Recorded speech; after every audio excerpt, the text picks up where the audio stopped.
All right. Well, we are here again. Yer. DFW Shed Sessions, the good old musician podcast, where it is I, the great Loophole Beats by the way of Lucius White. The great.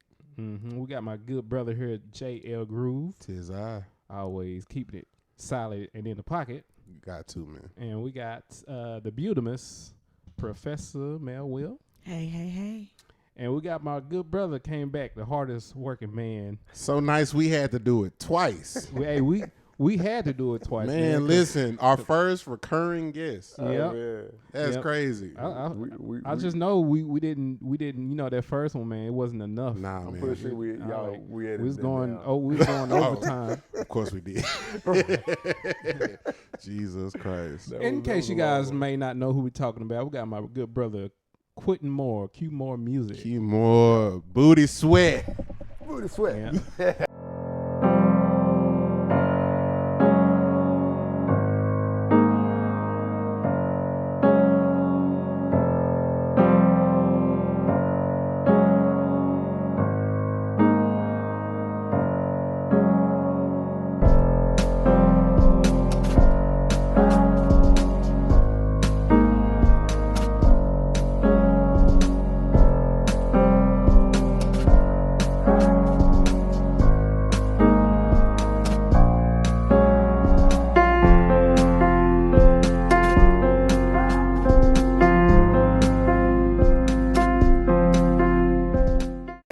Yes, sir.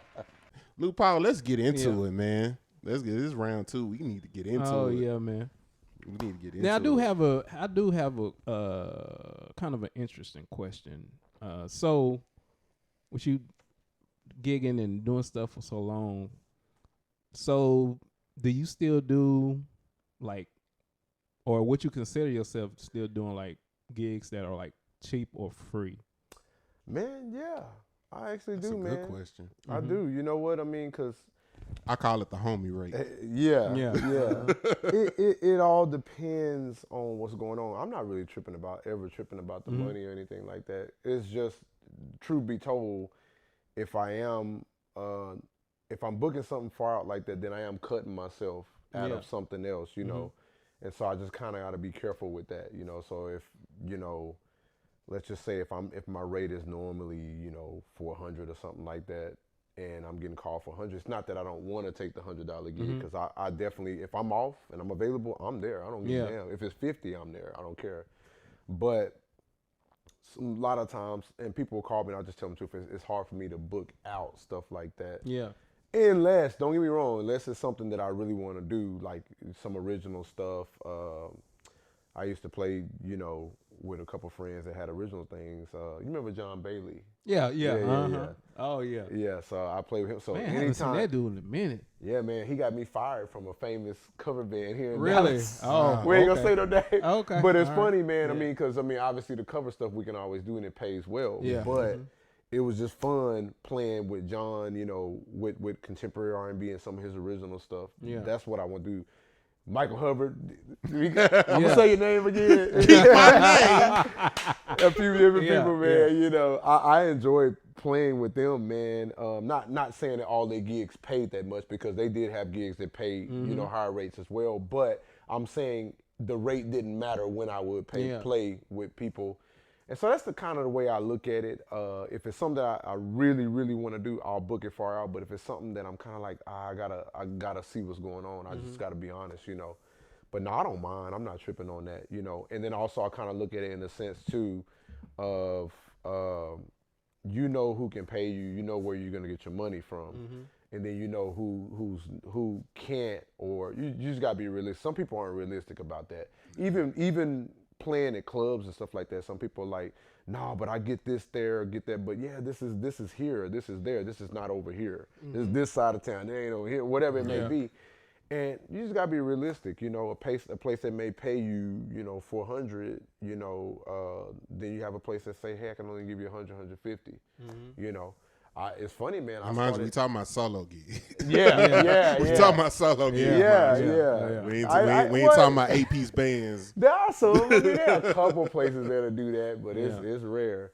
but for band stuff per person. But man, it's funny because I had started playing. I like this young lady had started a business, and I really like what she had going on. And she was like, I can only do 150 right now. I was like, no, you know what? It's all good. This is for solo. I was like, I really like your vibe. I really like what you got going on at your place. I do it. When things pick up, you get more. And she actually stuck to her word. And, she doubled my pay. Okay. And so, I'm like, and so things are going, and she continued to call me. I'm like, cool, And she didn't, most people, man, they get you at their rate. That, especially, never mind. But anyways. Right. Yeah. Right. Especially what? I'm gonna leave that. Yeah, don't be trying to bite your tongue now. Right. I'll say it. Nah, yeah. Uncle Remy and me, I say it. Yeah. You know who. But you know what though? So I've been following different interviewers and different podcasts and stuff like that for a minute, man. And one of the cats that I've been following for a very long time, of course, is Charlemagne the God, right? And oftentimes he talks about how he got on and stuff like that, and his he got fired a lot, but his break in the industry was when he got hooked up with Wendell Williams, right? And her name is Wendy. Her name is Wendy. That's not what I said. No, that's not what you said. It's Wendell. How you doing? Respect on her name. Right. How you doing? Wendy Williams.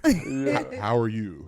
How But no, you so doing? when he talks about that opportunity that he got, he said so originally he didn't get any money. He didn't get paid. Yeah. What happened was they hit him up and they was like, "Yo, we have somewhere free for you to stay," and he followed that up by saying, a lot of times when we look at different situations or whatever, it's depending on what it is.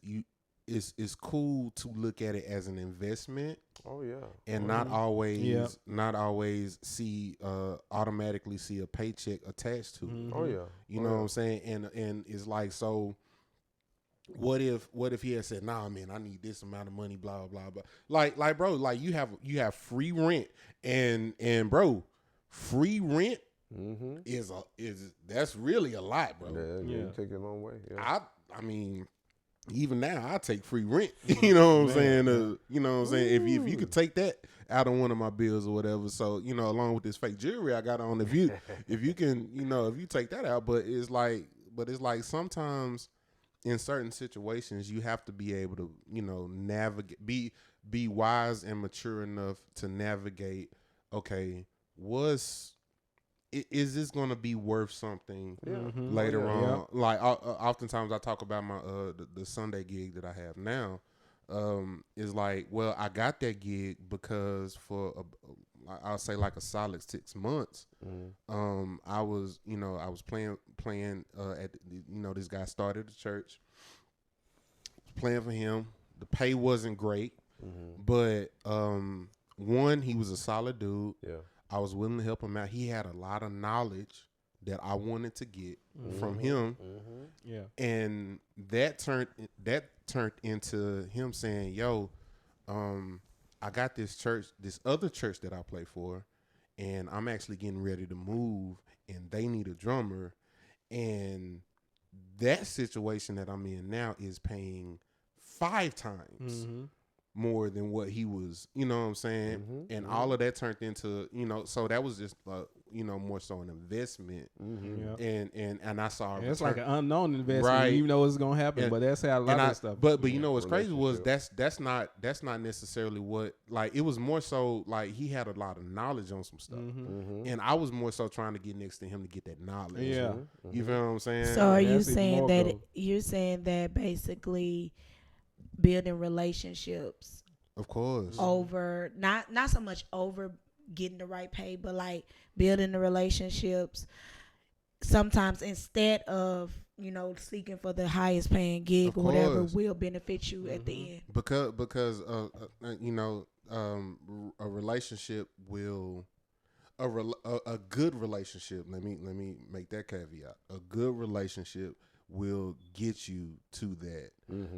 Just like what you said. You know what I'm saying? You built that relationship, and at first the pay was like, cool, but then that relationship is what, you know, came back and made it be like, okay, but this investment that I made was worth it. Yeah, you know what I'm saying? Yeah, it's a similar thing that happened with me with a guy that this drummer. He lives here, but he's from Chicago, and I met him some years ago playing a gig. I was actually playing bass on this gig, and I only made like $50, but at that time I especially playing bass because it's a different instrument. I don't care. I just want to get out and play the bass. So actually the keyboard player and the drummer is actually from Chicago, and we had actually exchanged information after the gig and all of that. Fast forward to maybe a few years later, actually, he had hit me up about doing some work with some artist that he just happened to meet, or some guy he was trying to be a music artist, but this dude had like money because he had all these businesses. And we was doing these sessions like a week, making like $300 for each session. So I and what's so funny, when he first brought it to me, and the amount he was paying, I'm like, I think this is something. You know how it is, man. Yeah, because so many, too good to be true. Like we go through so much stuff, man, with different people, with different artists, or people they talking about they gonna do this, and you feel like you finna be on, and then it don't fall through, or it be some BS. So I it doesn't hurt to go through, because it'll just session rehearse. We never did any shows. We just doing rehearsal sessions, just trying to help him form his music or whatever he was trying to do as far as his art. Oh, yo, can I give the young cats a cheat code? When you do make that, and I think all of us will attest to this, when you do make that investment, treat it as if it is that big. That's it. Yeah. That big joint. You know what I'm saying? If it's that $100 gig, treat it like it's that $400 gig. That's it. Yeah. You feel what I'm saying? Because if you do that, if you put that same amount of you into it, or that same amount of effort into it, you know what I'm saying, they're going to remember that. And it's going to be easier for them to call you for that $400 gig, or for that, you know what I'm saying? I have a question for Quentin. Yes, ma'am. Was there ever a time, speaking on the same area that J Ell just said, right? Was there ever a time where you didn't treat a gig like it was meaningful? Like you just went in there and you was like, oh, this is a bunch of BS. I ain't finna. No, I won't say that. I don't think. I don't. I know you have. That's why I asked, because I'm trying to see how many musicians actually do that. Well, the way I look at it in that sense is that if I don't know, I just wouldn't take the gig, first of all, if it was something that I just didn't feel comfortable doing or didn't have fun. But I will say this. If it was a gig that wasn't my favorite gig, like the cover band stuff is kind of like that. Man, I like the camaraderie of the musicians, even though I may not care so much about the music that we were playing all the time or whatever. It was just fun just to be around musicians, certain musicians and stuff like that. Like I play in a cover band now still, and man, the only reason I'm still in that band is because of the musicians. Is because the caliber of the musicians that are in that band. I get that. And it's funny because it's a double over for me too, because man, we gotta talk about that, man. Yeah. Gotta unpack that one. Yeah. Cause here's the thing, man. And I made this post on my Facebook, in the Facebook group, I think last week. Don't get too deep, Lou, because I'm still. Y'all guys might have seen it, but this now we're talking about, usually, a lot of times us as musicians, especially, we play at a certain level. When we get together with certain musicians that plays on our level or greater, then it's gonna be an amazing gig. Right. But when you come across playing musicians, I'm just flat out saying, I'm being unpolitical. Musicians that suck. Right. Trash.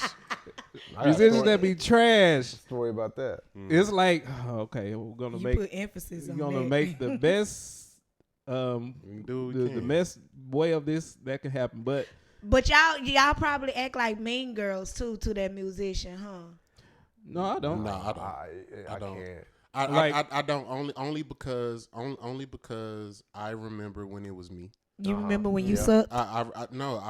Man, When listen, people offering were trying- time. Yeah. You get that. Yeah. Got that tap. I'm on the drums, and and you have to understand. You have to understand. Offering time, like they don't let the good musicians. Uh-huh. You know, like they don't let the suck musicians play for the main service, play for the main choir, the big choir. Offering time is your That's time great. to shine, Right. right? So you mean to tell me I wasn't good enough for offering time? I got that. Man. Hey, homie. That made you get up. Hey, homie.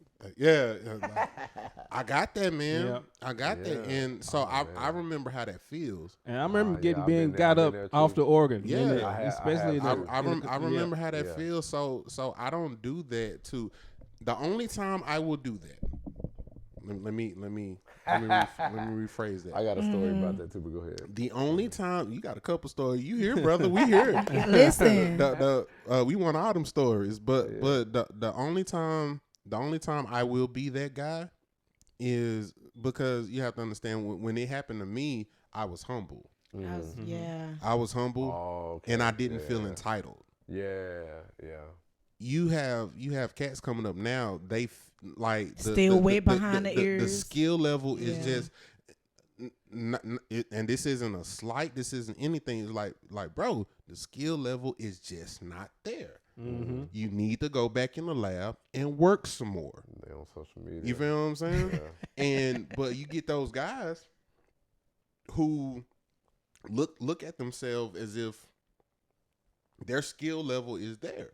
Mm-hmm. And they carry themselves that way. Now, there's nothing wrong with being confident in who you are, Yeah. but when it comes to constructive criticism, when it comes to those type things, it's like, bro, I'm gonna need you to take a step back and actually listen to what's being said. Mm-hmm. You know what I'm saying?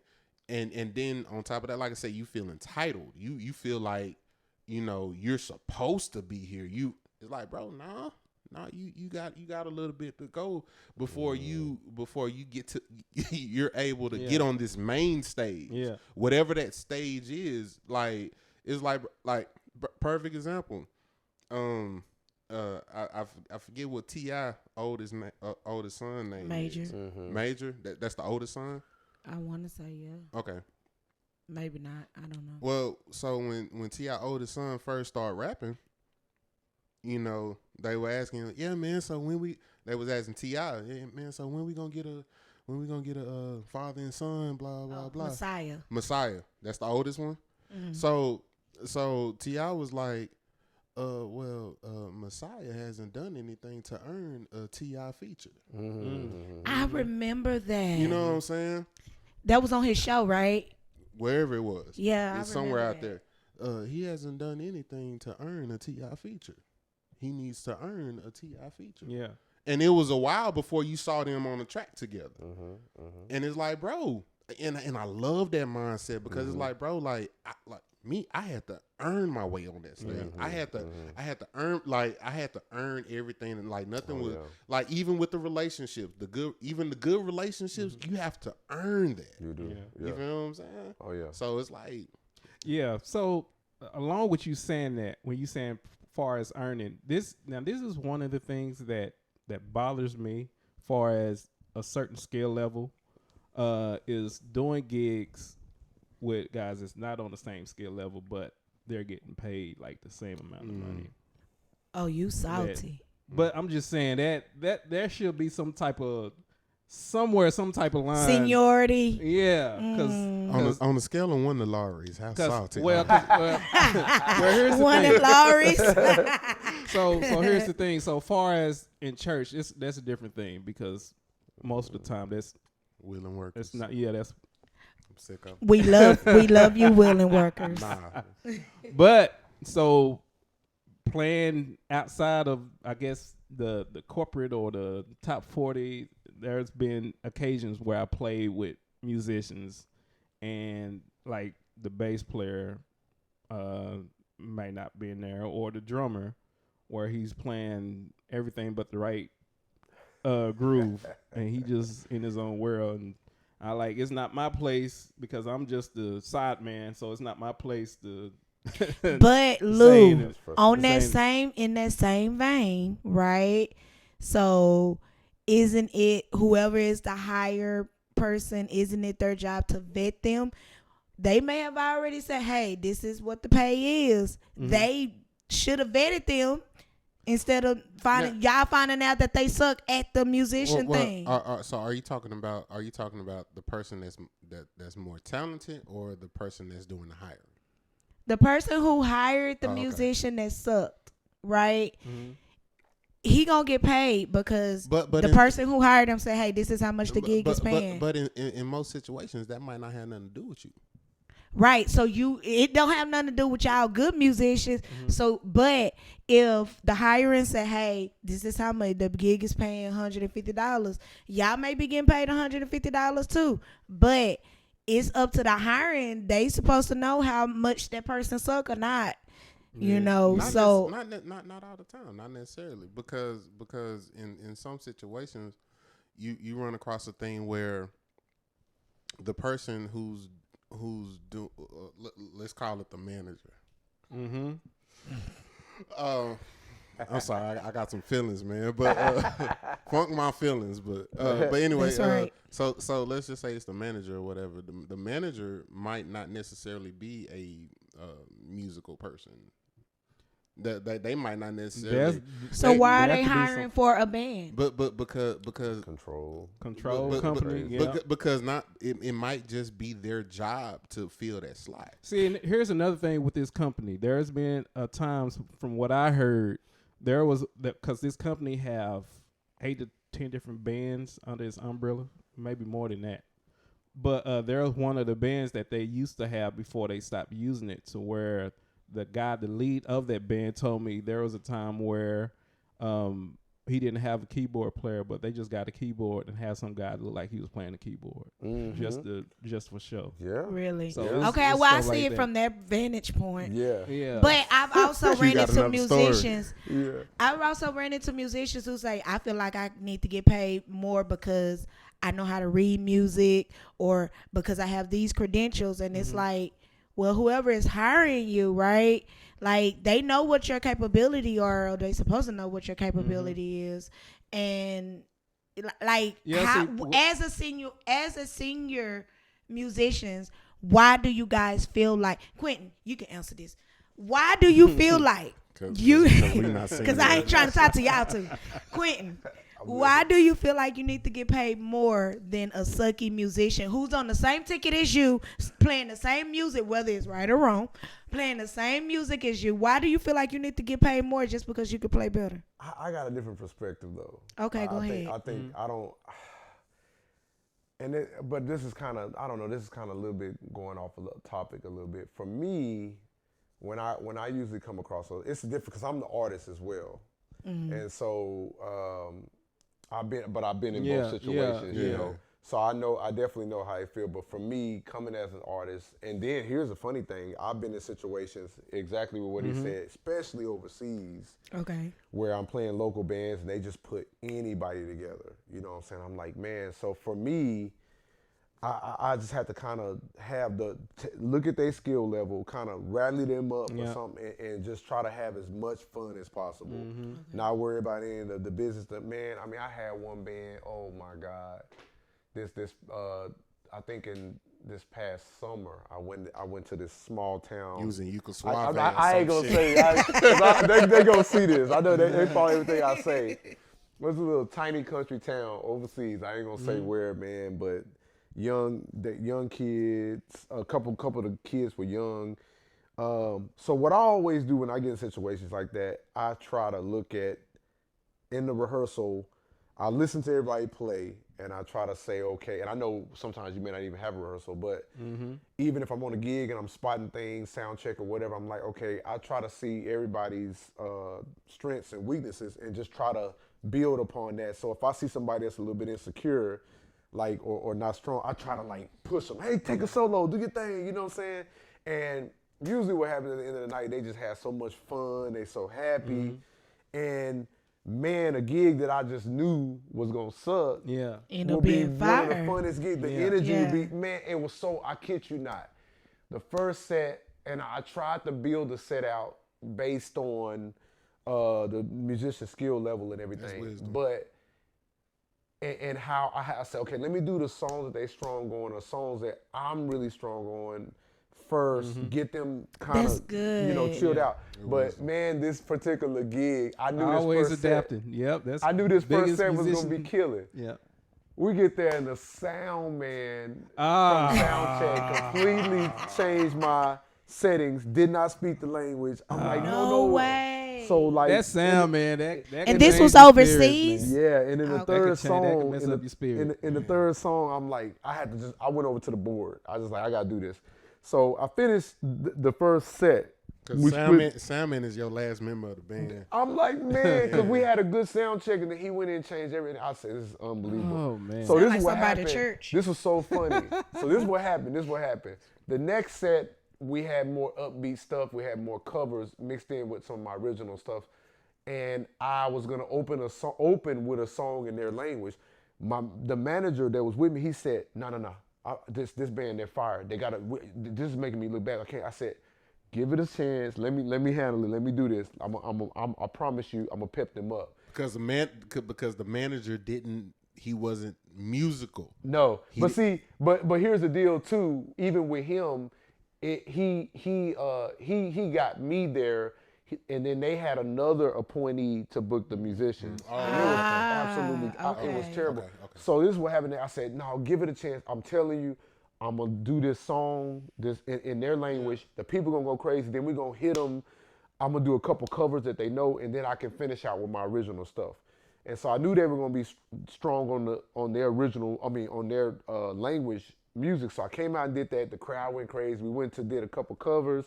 People got up and danced, and the night was killing after that. Like the people that was folded, I like, go up there to the front. Yeah. So then they started getting excited, you know. I mean, it came together. And it's funny, like the drummer, I was like, I'm finna go play. I literally went back, and as soon as I was gonna go play, I went back there. He had a left hand set up, so I'm like, I can't really play. Oh man. So I tried to kind of play a little bit, but when I did play a little bit, but then I got up, and then for the rest of the night, he was killing. Yeah. I'm like, where did all this come from? You actually can play, you Where know. was you at earlier? So the end result, timid and froze up. the manager came to me. He shook his head. He said, "Man, I can't believe this." He That's said, crazy. He said, we have a saying in the Russian language where you turn shit Into into sugar? bullets. Oh, shit.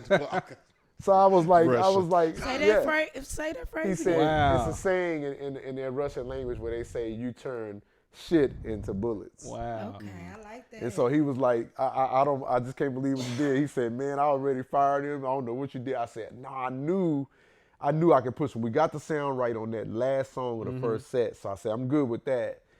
Even though that first set's supposed to be like coming out hard on him and everything, man. But that second set, I knew I can get the crowd with the I'm about to say the language. I ain't gonna say what was with their language. Yeah. Well, you kind of already said it. No, I didn't. Yeah, I you didn't. did. He's Russian. Oh, okay. Yeah. Oh, okay. Yeah, We weren't in Russia. Oh, yeah. okay. Gotcha. So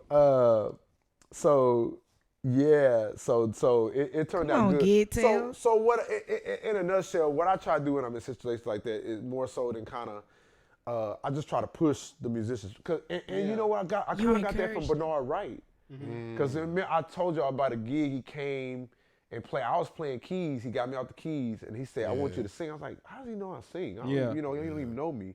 Sing, man." You know, he didn't even know if I could sing or not, but he was like, he kept pushing and pushing, to where everybody's so excited to have him there that everybody just was on their best, you know. And so sometimes that's kind of the way I look at it. I don't really delve into, and I respect, you know, where y'all coming from too, but I don't really delve into their, whatever, they own the gig. What they get paid and stuff. You ain't in their pockets is what you saying. But I heard do you. understand it's kind of like it's like, how did you. Lou and Jay in their pocket. I'm not in nobody's pocket. I'm in my pocket. No, I do understand. I ain't in nobody's pocket. Because on the flip side, I'm telling you, I'm like, how are you on this gig? Lou say, I've been doing this You know. for 20 years. No. Where are your credentials Right, at? right. I'm talking about the ones who feel entitled. Oh yeah, to be on the same level as you. Made it worse. You know what I'm saying? When like, so this kind of goes back to when I was like running my own jam session, right? Mm-hmm. You have, and my thing was always, okay, you have these guys on stage that has put in the work, that's put in the hours, that has not just learned their instrument but mastered their instrument. You feel what I'm saying? It takes, regardless the God-given talent that you have, to get on another level, you even with the God-given talent, you still have to give God something to work with, right? So, study to show yourself approved, right? You still have to do all of that, right? I'm talking about the people who don't do that, the hobbyists, who feel like they deserve to be on the same. You know what I'm saying? It's like, yo, even if you do find yourself on the same stage as the people who put in the work, like, humble yourself, bro. Y'all feel like that's disrespect? Now, when I say y'all feel like that a hobbyist, right? Y'all do this for money. Y'all, this how y'all eat. Then somebody say, hey, I just like guitar. No, that's not disrespect. I don't think that's disrespect. I think it's disrespect when people try to demand. Like when it comes to the demands, don't learn no tunes, don't know none. All of that. Like, do you think it's disrespectful when a hobbyist get paid the same as you and they not even into it like you are? Come on, be real. Quentin? I never really thought about that. Q-More? I really don't think much of it because, I mean, at the end of the day, everybody has like their own path, I guess. Right. But Jay.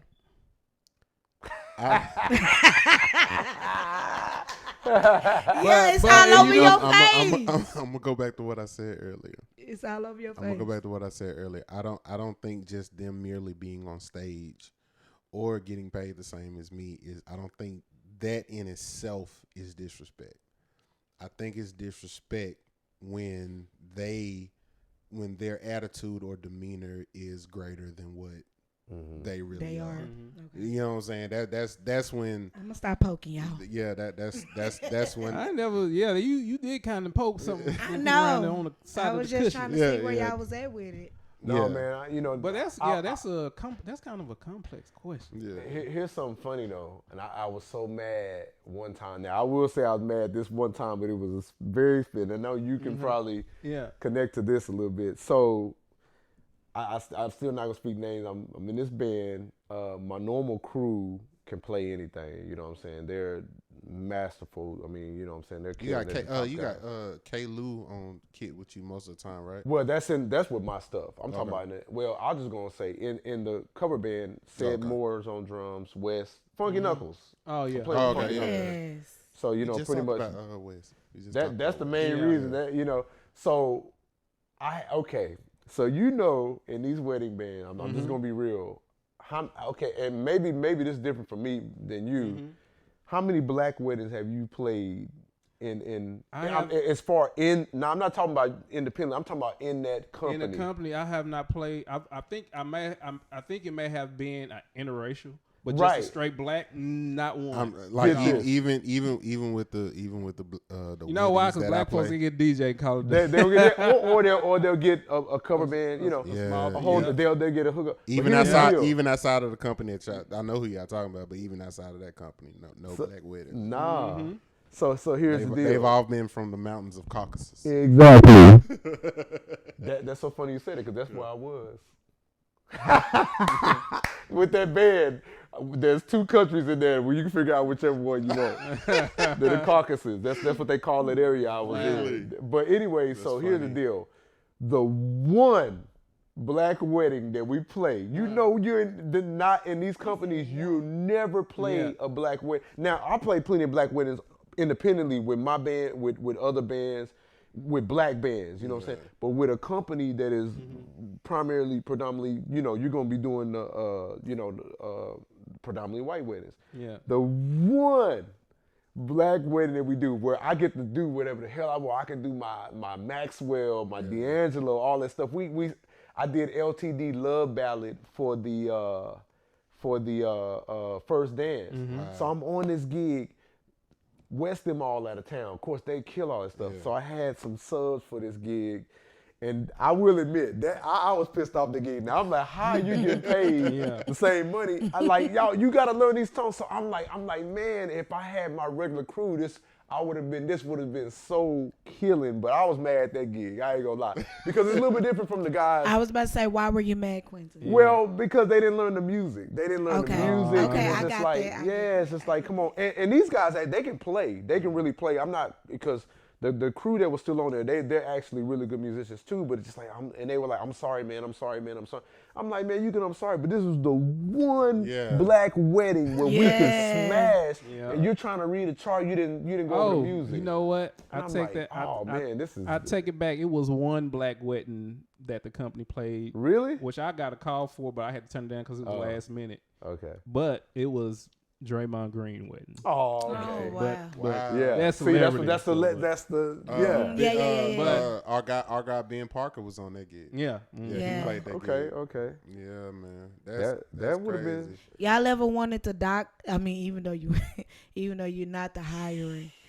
That You gig, ever I wanted wanted to? to dock I everybody. know.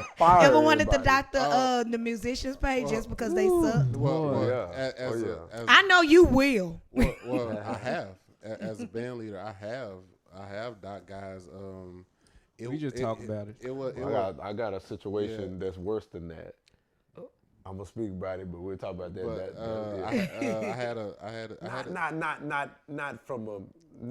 But it's funny. It's a funny story. I'll tell after here. I had to doc a guy only because. Okay, let me ask y'all this, man. Let's kind of like shift a little bit. A pet peeve of mine, or playing off key is when you dealing with cats who is friends and or fam to you, but they don't treat your gig good. like they treat theirs. The other ones. You feel what I'm saying? Mm-hmm. I had to really, and I ain't gonna say no names. Cause you black. I ain't gonna say no names. But if they wind up seeing this, that they will know. Well, the one who got docked, he'll know what I'm talking about. We had a gig. So the cat who I had playing drums for me, at that particular moment,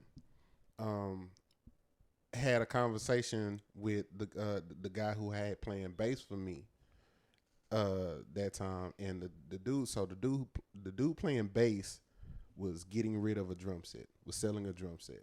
The dude who I had playing drums for me wanted to buy the drum set. So the gig was at 10:30. The dude who was playing drums for me, his kit was in his car. It's like 10:15. His kid is still in his car. Oh no! His kid is still in his car. Everybody set up at this point. What time does the show start? 10:30. 10:30.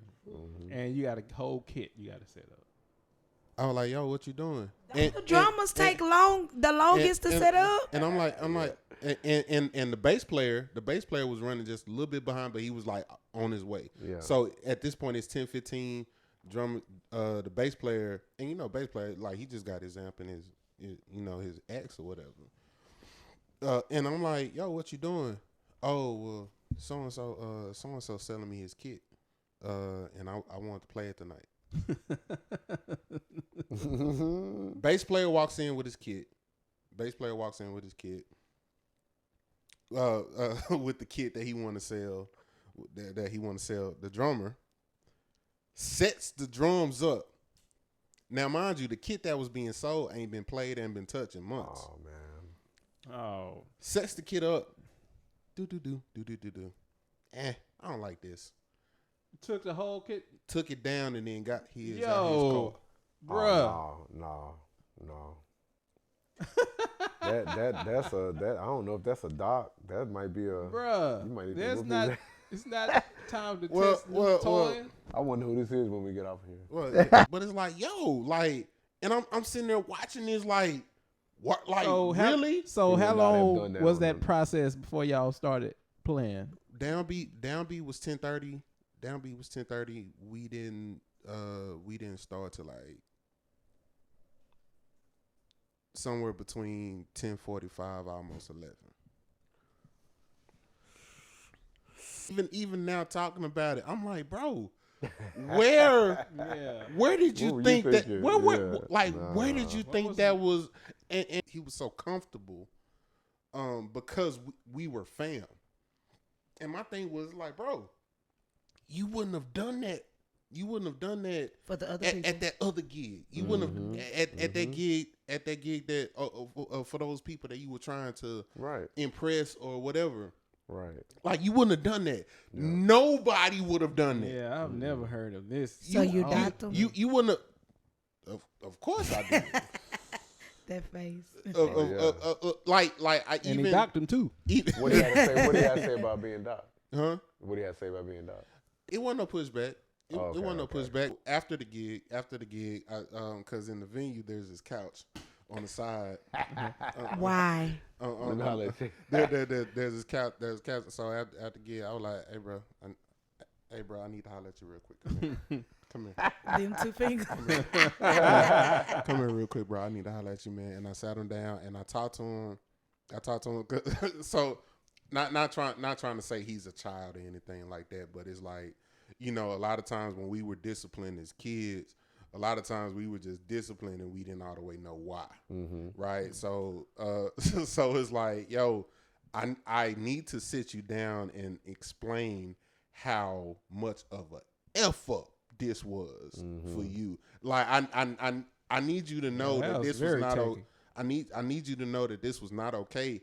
Also, even though I know for a fact you wouldn't do this with nobody else. Right. Just in case you're thinking about doing this with somebody else, I need you to know, never. Moving on, you should never do something. Even if you you remember the question that she asked earlier about, taking the gig seriously, anything like that. Even if you don't take the gig seriously, whatever, every gig that you play, you need to act like that's that one. Oh yeah. And something like what you like, you were just man. So it's like, even though you fam, you were way too comfortable with me. You were way too comfortable to think that was okay. With me. I actually applaud you because, and he didn't get fired until later. So that mean he did something else? Oh, okay. What? I actually gotta get them strikes. Listen, he must have striked out. Okay, stroke out, whatever. If you're watching this, I love you, brother. I promise I love you. But shit, bro. Listen, I actually commend you for pulling him to the side, because we do, and y'all can voice how you feel about it. We live in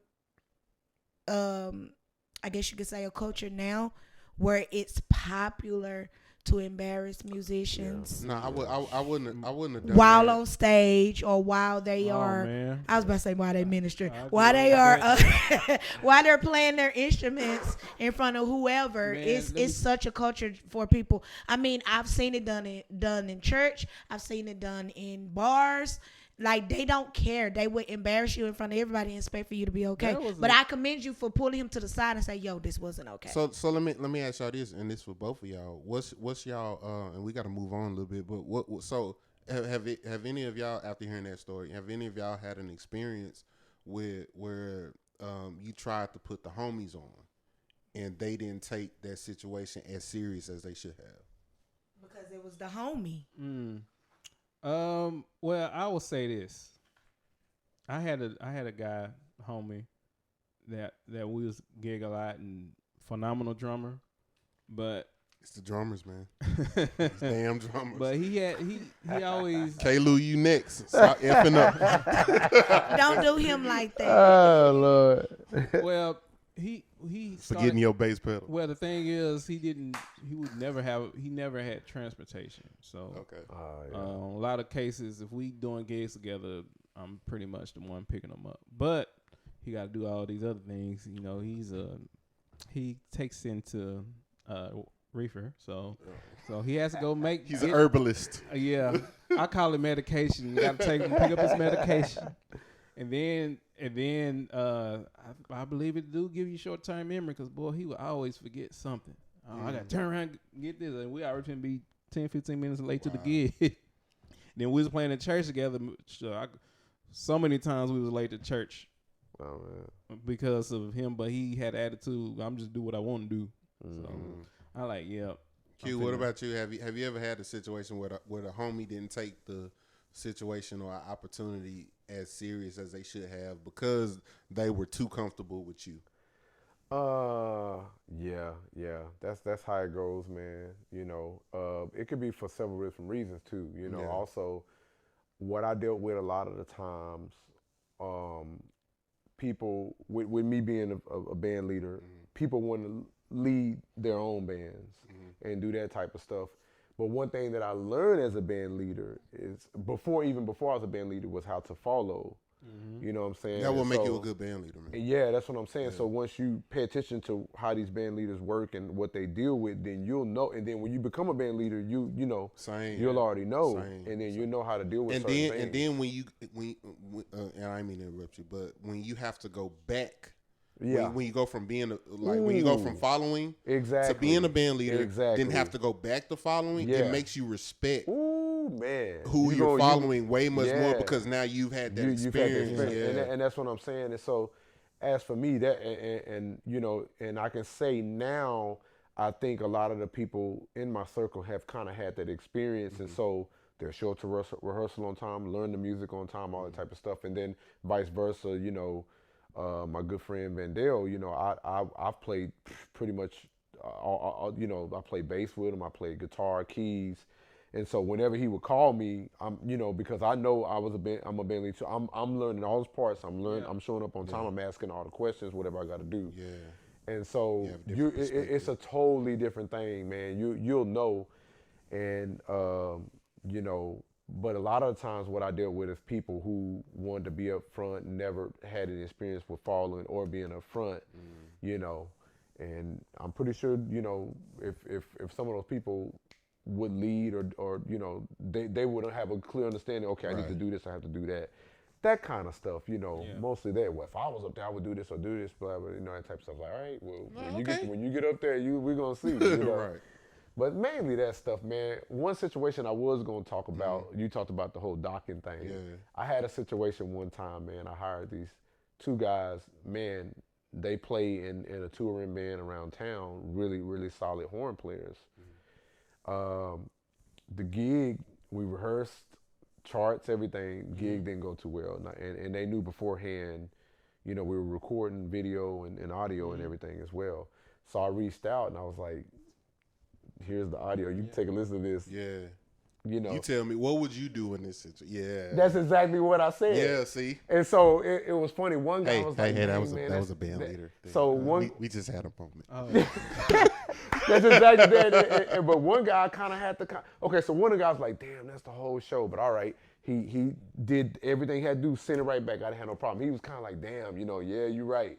And then the other guy was like, yo, this is session work. You know, I charge for this and that. I'm like, but what would you do in this situation? Yeah. You know what I'm saying? Well, it was windy outside or something like that. Or, you know, I said, well, we had the rehearsal. Got to do with your lips, brother. Right. I don't understand. I don't understand. You know, it's just kind of like, you know, you had the chart. I did everything I did the best that I could to prepare you. And so dude just still went back down. He was kind of like, nah, you know, I really need some money for this because this is pretty much going session work. And I said, so I should pay you for what you didn't do that I paid you to do already, but you didn't do that. And he was like, okay, I'll do it. And then he said, but, you know, now I'm going to say he going to know who I am now, but hey, it is what it is. It's the truth. But he was like, I would like for you to produce a track for me in the future. I was like, fine, that's cool. Yeah. And so I actually hit him up, going, hey man, when you want to do that track? That's how you say. I'm like, I got you. I was for real. I had you. But he just seemed like to me, he just wanted to be kind of like, nah, I got, you know, forget you, kind of like that type of thing, and kind of have the upper hand in the argument. I'm like, there's no argument. You didn't do what you're supposed to do. I paid you on time. I could have held your money. Yeah. You know what I'm saying? Actually, and you know what? At that time, I hadn't paid him yet. because we hadn't rendezvoused when the money had came, and I had already tried to have the rendezvous, so I wasn't holding money. Yeah. But I'm still you bold for talking bold for not to have your money yet. Man, you know? man, listen. So first, I want to put this caveat. Two things before we move on. I want to put this caveat out. Man, these stories that we tell, it's not to be messy or vindictive or anything like that. The point of this spilling all the tea right? tonight. The point of the stories that we tell is more so to help somebody, man. We don't want. I mean, even the whole point of DFW Shed Sessions, man, this podcast, we don't want people to make the same mistakes that we made or make the same mistakes that we saw. It's a wise man to learn from his own mistakes. It's an even wiser man to learn from somebody else's mistakes and not make them themselves. Right. So it's like this is why we tell, the stories and we show respect to the cast by, not saying their name and stuff like that. Yeah. Also, too, I'll tell them myself, right? Tell it publicly. That's true. Publicly. So, I've one of the newer ventures of mine has been getting into the video and photography game, man, and I've been doing pretty well, and I actually appreciate the opportunities that I've gotten. One of the opportunities that I got was actually with our good brother. Oh no, definitely tell it. Our good brother Quentin Moore, man. Yeah. Man, and I made a rookie mistake. We did a why are you queuing up the queuing Lou. Queuing up all the sound effects. Yes. I made a rookie mistake, man, and ended up we had a video shoot and ended up deleting the whole video shoot on accident. Ended up deleting the whole video shoot on accident, on my end, for our good brother Quentin Moore. and man, I felt so bad and all of that stuff, and I hit him up, you man. You suck, man. No, listen. Check this out. Listen, you gotta understand, especially in our industry, man. And I'm not even gonna lie, even for me, you gotta share more on your photography, man. Listen. Lou, you giving him a hard time. Yeah. And what? You know what? I deserve it. For that rookie mistake. For that incident, I definitely deserve it, man. And I hit him up. And I came to this man. You gotta find you a beast photographer, man. You came to him as humble as you can. Show them licks you was doing with snapping the. I called that man. I so humble. I have a fairly lower register voice, man. I think my voice was like hey man, exactly. How you doing? How was your day? Did you eat today? You know what I'm saying? Whatever. No. But nah, man. I made that mistake. I hit him up, and brother gave me another opportunity. You feel what I'm saying? He gave me another opportunity. Then when I took the other opportunity, I made sure I was like, yo, this is gonna be the one. This is gonna be the one, and it wound up being the one. It wound up being like, oh shoot, like, you know what I'm saying? Not only that, wound up getting other opportunities on top of that. But then this is what I did. I was like, yo, I didn't go in there cocky. I said, yo, I'm gonna make up for this mistake. No charge. Go ahead. You know what I'm saying?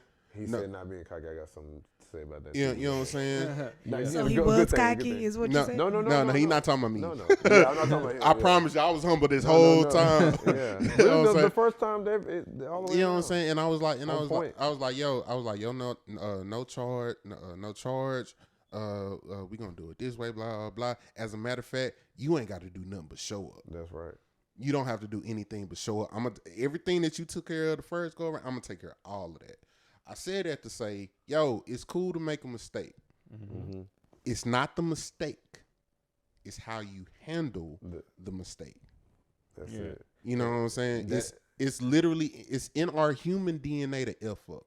You know what I'm saying? But it's how you handle the F up, man. So Quentin, okay, no, go ahead.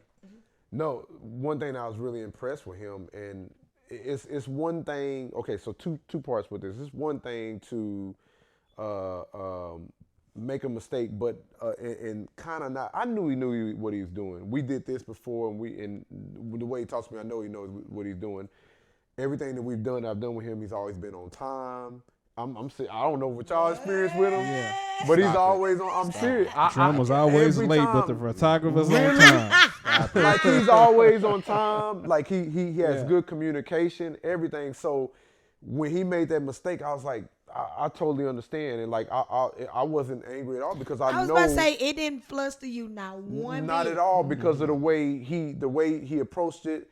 And his professionalism beforehand. Now here's another big thing about this whole situation with him that will happen. He took accountability. Listen, accountability. That's a important. word because a lot of time people will come in cocky and they'll say, "Well, I'll give you an example." Then this pissed me off. Recently, you know about the we didn't talk about this last time, but the Snoop collab. And we got to get into it. We're gonna get to that, yeah.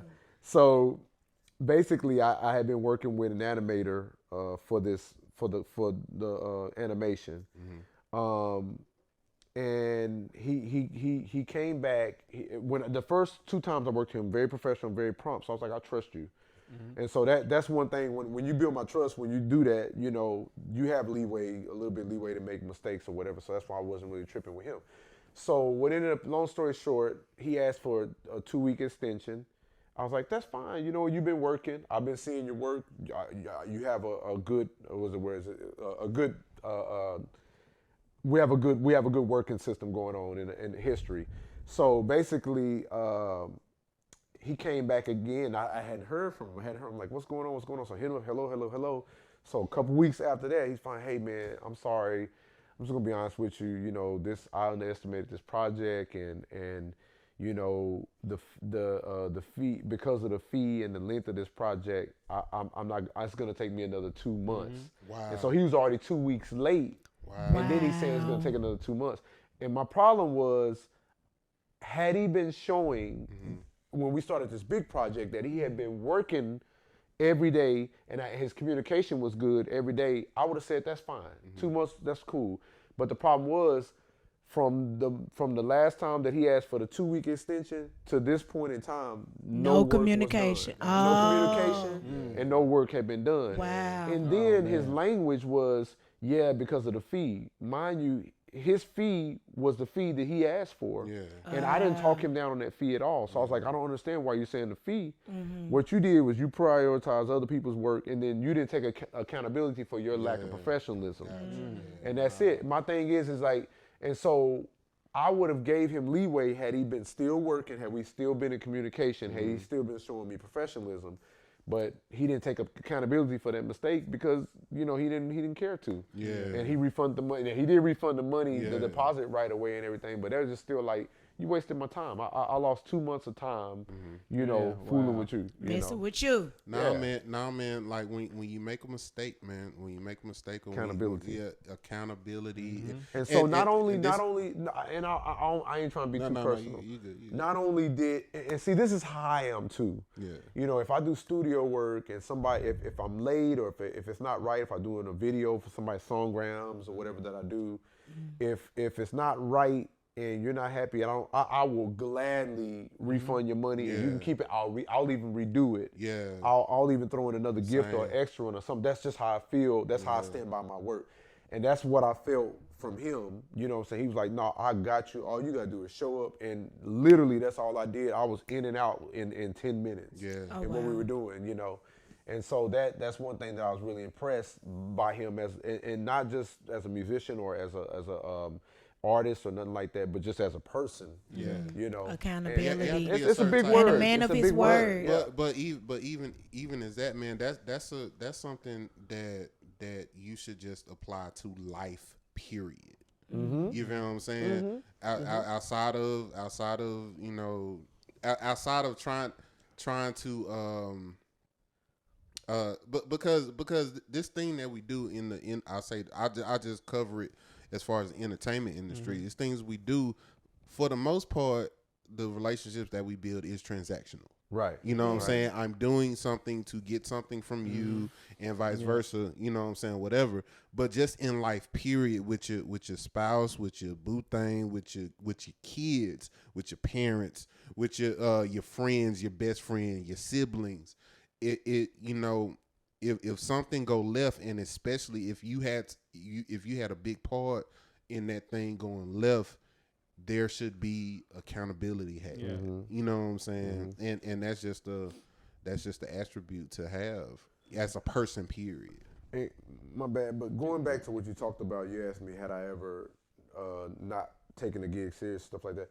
One thing that I always wanted to do was come on a gig, and because really, you know, it's your reputation that's on the line too. I know you, and even when I was just in bands and playing with other people, I still want to take pride in learning the music and being prepared and showing up, because it's just not fun.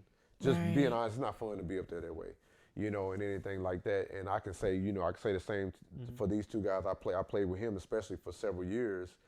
He ain't gonna be showing up like that, you know. Even when we did our random gig, I feel like when we had a random gig where he showed up, my bass player didn't show up. We talked about that last time. Even in that, because I know him and I know his level of accountability for him showing up and being professional and knowing music enough to be able to, I trusted him to do that. Because there are even bass players that are playing that are good that I wouldn't even say. I would say, no, I'm good. I'll figure something out. Your attitude, but I know his level. You know what I'm saying? Your attitude will close doors for you that your talent has tried to open. Yeah. You You'll be know what I'm surprised. saying? You'll be surprised. Okay, collection plate. I'm trying to get it. I'm telling This you. guy right, and this guy Listen, right he here. on the road. This guy here, man. Yeah. I don't know what y'all's experience is with him, but he's like the coolest dude. Never an attitude. Always gonna be chilling in the cut. I feel like I got more of an attitude than you do. I know, man. Like I've got I'm way still more trying to trouble than figure he it has. out. From I'm trying to see. From fat Lucius to loose skin Lucius, man. He's chill. Yeah, very chill. But speaking on that note, he be on time too. I mean, He I said, don't speaking I on don't that know, note. but as far as the gigs we played with Industry, we played with Man. Nick, we played other projects. Yeah. He's gonna learn the music. He's gonna be there. He's gonna have a good attitude. Always a fun person to hang around. You know, I that's haven't type people you want to be experienced around. Lou in a bad Nah, attitude. Yeah, I mean, not at all. it's very rare. Lou and I have played a couple gigs together, man. And It's even just the with- faces. Like, Nah, he's fun. He gonna have fun. We're gonna talk some trash. Right. We're gonna talk some trash. Oh, yeah. That's one thing. Yeah, the You know, faces. but other than that, I mean, you know, he laughed like and a humble dude, man. Very Killer, humble. a humble Very killer. chill. Humble killer. Yeah, I just Oh my remember God, him. yeah. We did. There's a series called what's his name, Matthew Kuzma, Matthew something. Kurzman. He does the front yard. Oh yeah. And we played that gig with Mike Pugh. Mike Pugh, with Mike Pugh and Mike. That was a fun gig. Mike started dancing and you was just laughing. Oh yeah. Chili sauce.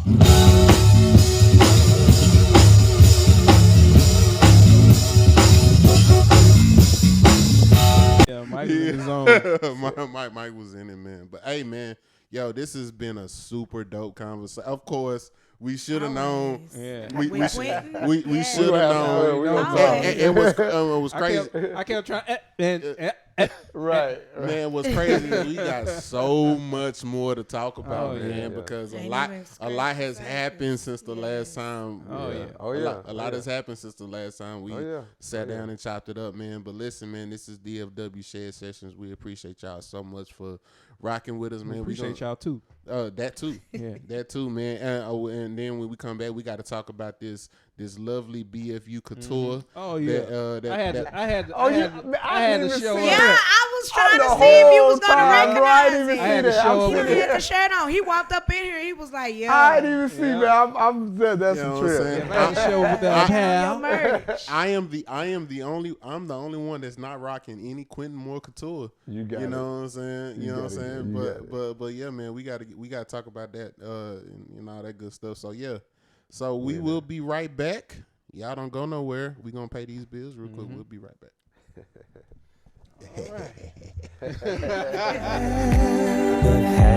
Just one more chance to fix all the wrongs of our past. There's so many things I could say. There's so many things I could do, but I would keep it simple, and I would just say,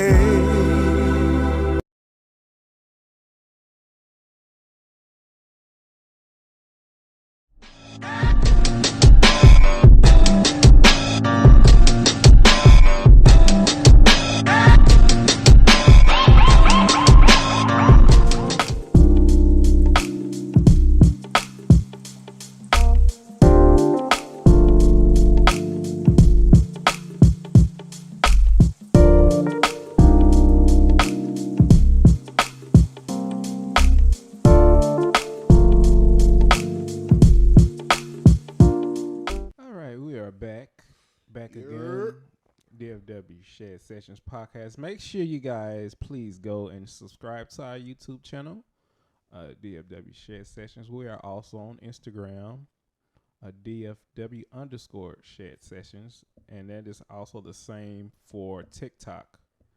And you can follow us on Facebook, and it's called the DFW Shed Sessions FB page, I think. I had to go back and look at it. Yeah.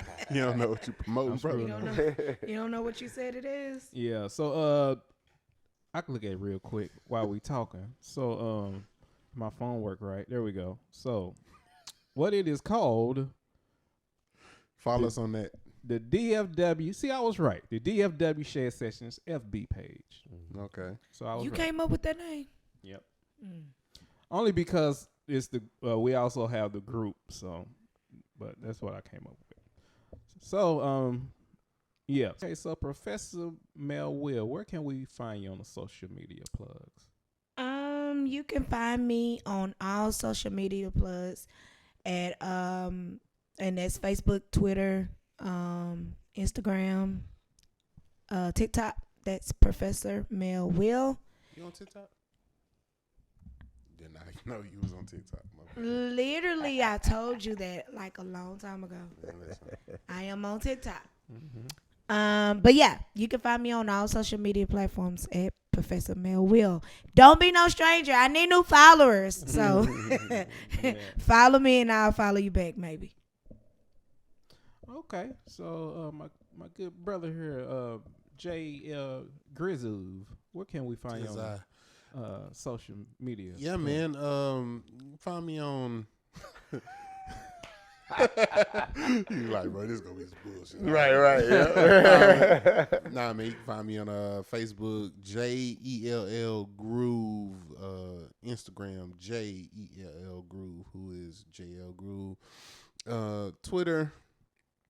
If you want to follow me on there too, that's cool. J Ell Groove. Also follow my band Funk Your Feelings. That's FUNKYO Feelings. And also follow my photography page. That's Another Groove Project. This is just another one of my projects. So that's Another Groove Project. Also you can find me on Christian Mingle. Lou, where can we find Black you? Planet. You can find me on MySpace and Urban Chat. Pornhub and OnlyFans. Sir. You know what I'm saying? Well, Just look it I up. gotta get it, man. I gotta get it. I'm an entrepreneur. Lou. I am an entrepreneur. I have to get it, On man. that for real ground, boy. Hey, man, let's grind. Yes. Get it. Lou Paul, where can we find you, sir? Please save us. Please.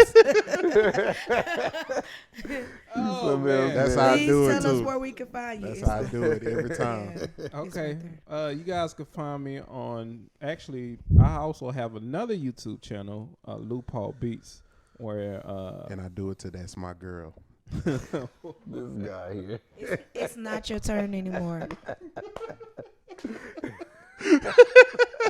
oh Oh man, this is He's something else, man. I'll tell you. this is a bit much right here. Not much. That's what she said. Why? man. Give me Lou, the bullets. I'ma please give shoot. us your handles, please. Okay. Bring it back. Okay. Love handles. Okay, I'm just gonna put this down. Put down. It's like he taking every word and taking Right. advantage of each word. Write that's the being song said. over there. Listen. Nah, okay. All right. So so I do have a YouTube channel you guys can subscribe to where you can check out my music and things that I post, me playing other instruments and all of that stuff. If you guys just like to check out live music stuff. Also, you can follow me on Instagram. Oh, that's Lou Paul Beats, by the way. And my Instagram is also Lou Paul Beats. And you can check me out on TikTok under Lou Paul Beats. So actually, I'm doing lives now. I think you gotta have like a certain amount of followers to go live on TikTok or something like that. I'm not sure. I've never. I've never went. Okay, live. well, with my Lou Paul Beats profile, I can go live, but DFW Shed Sessions profile, I don't have the live. So you're feature on. telling them to go on there and get the following up so we can go live? You know what? That would be great. But Professor Melville, I appreciate you for keeping this train on the track. Because I'm really trying to. yeah, well, anyway, so that's all my social medias. And brother Q Moore Music, where can we find you on? I know you own everything, man. You just said it. Yeah. It's QMOORE Music everywhere. So Twitter, TikTok, Instagram, and Facebook.com. I can appreciate YouTube. you because you got all your stuff listed on your Facebook in the About section. Mm. It's a long list. Yeah, And yeah. all of it say Q More Music. Yeah. Even the Try to website. keep it the same. Yeah. Even the Reverb Nation. website. Even You the web- remember Reverb Nation? Did you I ever- remember Reverb. I was on there for a brief minute. Yeah. Man. Just Q Moore is still on Reverb LimeWire. and LimeWire. LimeWire. Still on Line. I just told my age. That LimeWire. is Wow. You don't know about that? That was SoundCloud. college for me. SoundCloud. Is anybody still using SoundCloud? There are people Some still people do, using yeah. SoundCloud. They got their Yes. whole You company. remember Periscope? Yeah. Periscope Live. That's all where the that. hearts Yeah. really started. That's Right, where it- right, Uh-huh, right. uh-huh. That's where it They started. did it. They Yeah. pioneered that in. Man, my good brother, let's talk about this BFU couture that you have on right here. This you know what I'm saying? You all fashionable and whatnot, man. Let's talk about Established this. 2021. Let's talk about this Yeah. couture that you have on right now. Yeah. Oh, you talking about me? Yeah. We talking about you.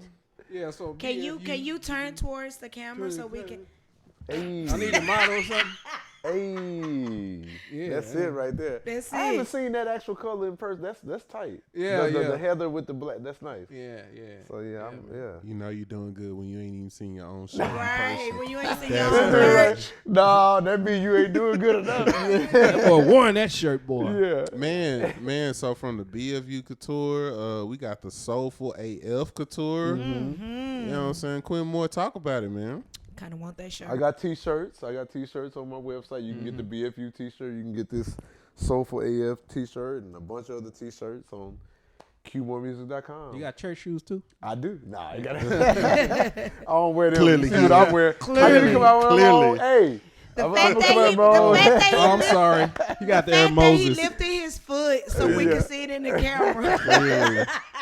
I forgot you rock the Air Moses. That's it. That's it. He don't Air have. Moses. Hey, if y'all looking for shoes, socks, anything, You know, He ain't got them. Hey, only when I hoop. That's the only he time I'm got wear a he that. got a he got a line called Bottom Naked, just naked feet, just you know what I'm saying. He's not gonna ever let me live it. He live it sell down. all son. Did on the last one? Did we talk about how me and Q first met? Oh my God! Did we If talk we about didn't, we that? need to talk. That was Man, Yeah, because man. you talking about something about Prince, a Prince I song. tell that or story something. all the time with him. Oh, okay. And it was glitter in the air. Okay. So okay, Glitter. we talked about that. That's actually not how when we first met. That's not okay. So that's not when we first met. So, I've always been a fan. I've been a fan of Quentin Moore. Man, he's just the soulful, you know, everything, man. He always reminds me of back in the day, man. Like a lot of times I tell people I feel like I was born in the wrong era. Oh yeah. You know what I'm saying? And as far as your music goes, I kind of feel that same way about you, man. Like I feel like you should have been, you should have been a part of that. Motown, just back in that era. But anyway, man, I was listening to one of your tunes one day. It might have been That's My Girl. Mm-hmm. And it might have been. I never would think of that song the same after.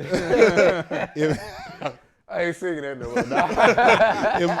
It might have been That's My Girl, man. Yeah. I was just listening to one of your tunes, man, and of course on my off time, I write and arrange and do stuff like that, and I was like, yo, man, I think I got a song for this cat. So on the spot, I wound up writing a song for just with him specifically in mind. Couple weeks later, I'm in Deep Ellum and Freeman. I'm at the Freeman. Yeah, okay, Freeman. Okay. but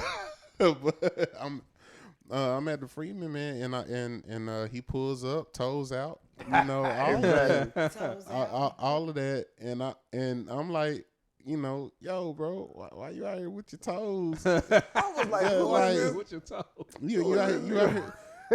And mind you, cuss him out. And mind you, I was glad. Y'all don't know each other. You said that. Well, so this is the thing. You know that. Well, so you know that thing when you've been Facebook friends for. Okay. You've been you've been Facebook friends with somebody for forever, and but you've never met them in person. But then I have quite a few people. You know what I'm saying? So it's like we had going back and forth, commented, going back, inboxed each other, all of that stuff. But we had never met like actually in person. Right. And so I see him in person for the first time, and everything the persona that he is on Facebook. Yeah. I'm like, oh, this how this cat is in real life. Yeah. You know what I'm saying? with the type of songs that he got, I'm like, okay, I can see why his toes out. You know what I'm saying? He got toes out type songs. Yeah. Toes out type songs. Toes out. Toes out there. Hey, that means it. all your songs, we imagine your toes out. Hey, man, listen, hilarious. Hey, let me tell you something. And it's funny because your videos, your toes are out. Hey, man, let me tell you something. If you listening, Quentin more music is music that you can clean your house to. It's music you can have your toes out to. You know what I'm saying? But anyway, so he pull up. He put. You gonna walk? That's the type of song you walk out in the grass and it's sticker bugs and where you don't care because your toes. You don't care. Because he's built the callus. Yeah. He's built the callus. You right about that? You know what I'm saying? You know what I'm saying? He can walk barefoot anywhere, ladies and gentlemen. Yeah, man. And, man, hold on. While we commercial break, that's funny because. There were some gigs where people were like, why you wearing flip flops on the corporate gigs? I'm like, man, dude, But who else? You know who else does that, man? And no connection. I didn't know this, and I had already been doing it for years. Bobby Sparks. Really? Oh, yeah. Okay. Yeah, you do. Yeah. Yes. So I'm like, yeah, man. Yeah, but anyway. Why do you not wear shoes? Y'all must It's be just, related. I started this in college. It's comfortable. I can slip these on. Man, my dad never wore shoes when he was around. Man, this is it. So I just slip these on. It's comfortable, my arches didn't fail. Man, that's bad, but it is what Thinking it about is. the arch. This that no arch basketball. music. No arch. No, but it's comfortable. Man, it's comfortable. Everywhere I go, you can slide. You wear those to church? You know what? You know what's funny? This is a trip. Jesus. So during the pandemic, during the pandemic, or I don't know if during the pandemic, somehow, I sprained my ankle and ride my bike. Somehow I hit a bump and then my foot went down to catch me from falling because I was going fast. So I'm wearing shoes and everything, and my pastor's like, "Why are you wearing shoes? You shouldn't. You could just wear no shoes or just wear a flip flop or something." I was like, "I don't want to do that here." You know what I'm saying? He's like, "No, you can do it. I'll let you do it." Oh, so I started wearing flip flops. And in church a little bit. Then I said, nah, I can't do that. So I switched it back. Even when the foot healed, I kept wearing them, especially during the pandemic, because we were just doing live. Oh, yeah. Nobody was at the church. And so I kind of kept it going when church started back, and then a couple people made comments, and then I was like, I can't do this, man. I got to put on some. So even then, man, I wear slip-on, I wear like Sperry's where I don't wear socks and stuff like that. But I keep my feet clean, my feet don't stink.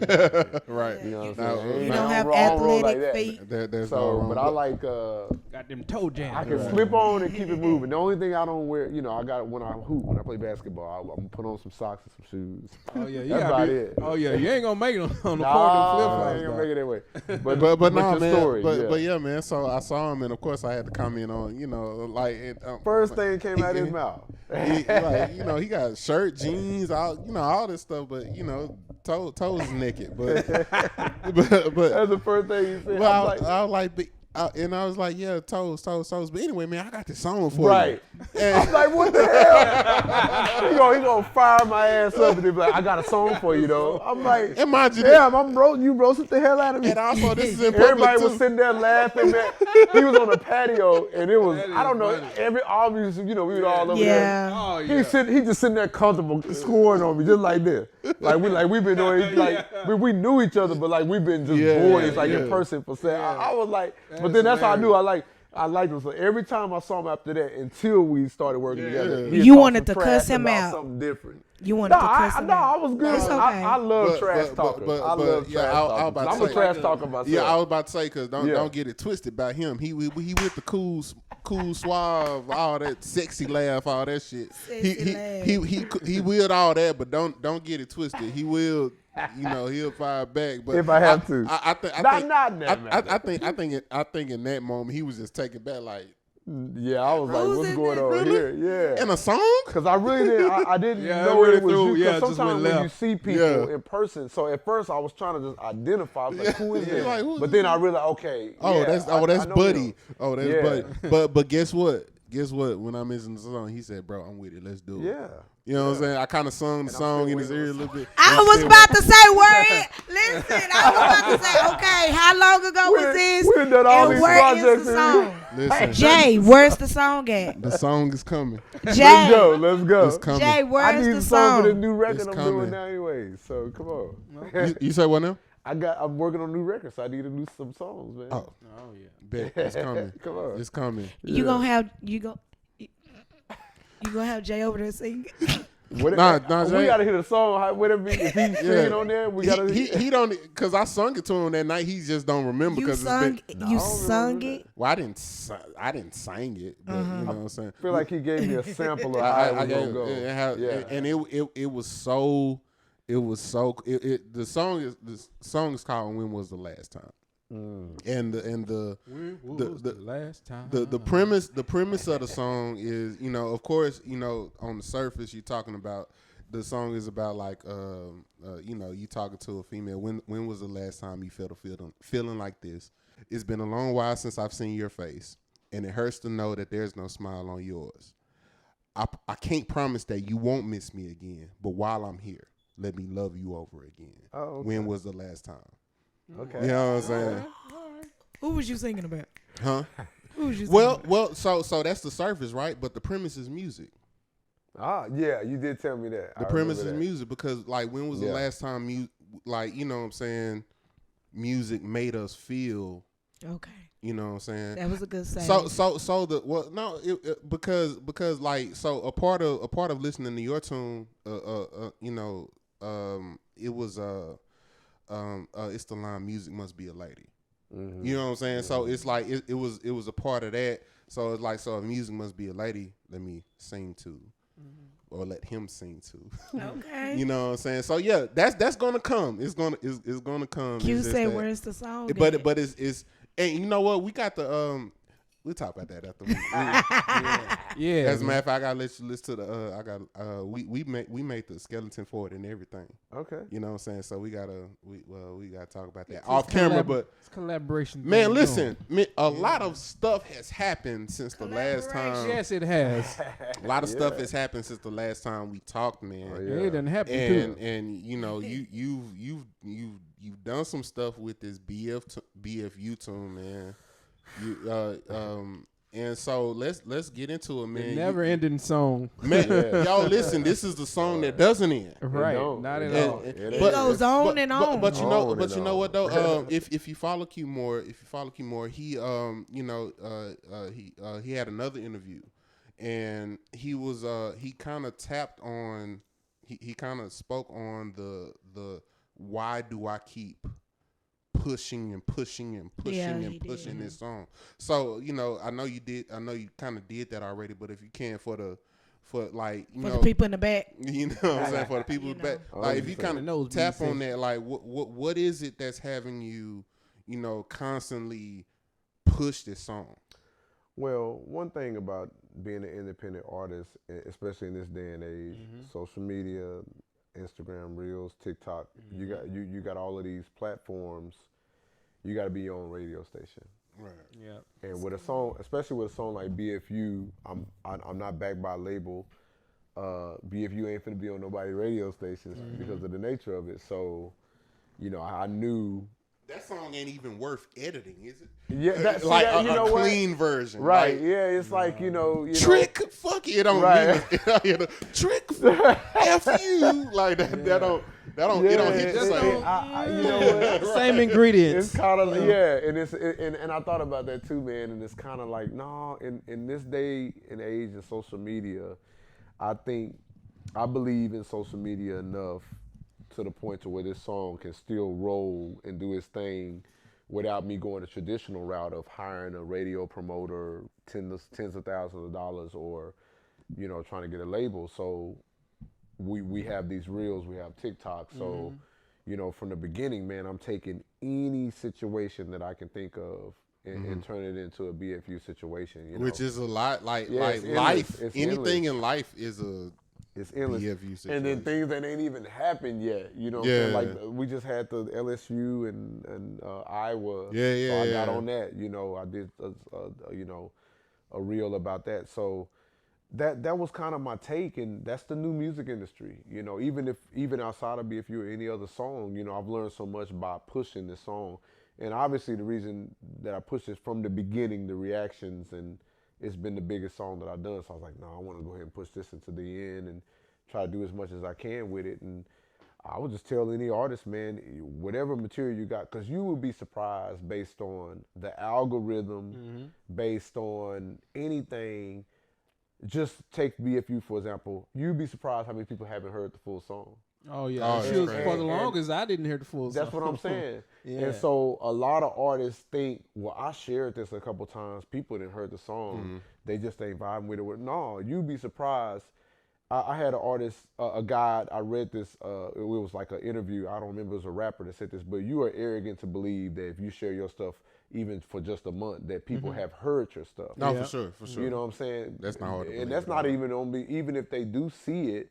You know how many times people got to see stuff? You know how many times, and then how they got to associate stuff with stuff? Because to be honest with you, you know, people hadn't, I know we're going to talk about this in a minute, but people didn't really listen to this song, the full song, until the whole Snoop situation. They ain't heard the full song. They, oh man, you have a choir in there? I'm like, there's been in there since the beginning. Yeah. You know what I'm saying? So that alone should let people know, share your stuff as much as possible. You know, you are your radio station. Right. These radio stations play these pop songs every minute. They have a rotation that they play the same hour over and over and over. Man, you listen to K104, you hear the same song 5 times in an hour. Yeah. Hate it. You have your own platform where you can do your song and build off of that. You know, I've gotten, I had less than 10,000 followers when this tune came out. I'm almost to 30K now. Wow. And then, you know how hard it is to build with these them algorithms. That's on Instagram. I didn't have I just opened TikTok when I have it. I got over 10,000 on TikTok now, and then Facebook, same thing. Under 10,000, I'm almost at 40,000 on Facebook. Yeah. And this is no ass. This is just me putting reels and not thinking about it. Don't think about it, because I know a lot of times we think, oh, this is going to hit, you know, or this is going to be the one, you know, all that type of stuff. And that's good to believe that. And if you really do believe that about that, and you just didn't think the algorithm placed it right, you can repurpose that as well and say, well, maybe they didn't see it, so edit it, make it shorter, make it longer, or highlight the parts you think that are most important and play around with it if you feel like it's strong, you know. I found a concept that I had last year while I was taking that really helped the song a lot. This was like probably that pushed me over the top and helped me with what we're talking about. But there was a concept of old school breakup songs versus new school. And I took the first clip I did was Ain't No Sunshine by Bill Withers was the old school. Then I put the new school and people went bananas. They went crazy. 23 million views, you know what I'm saying, on Instagram.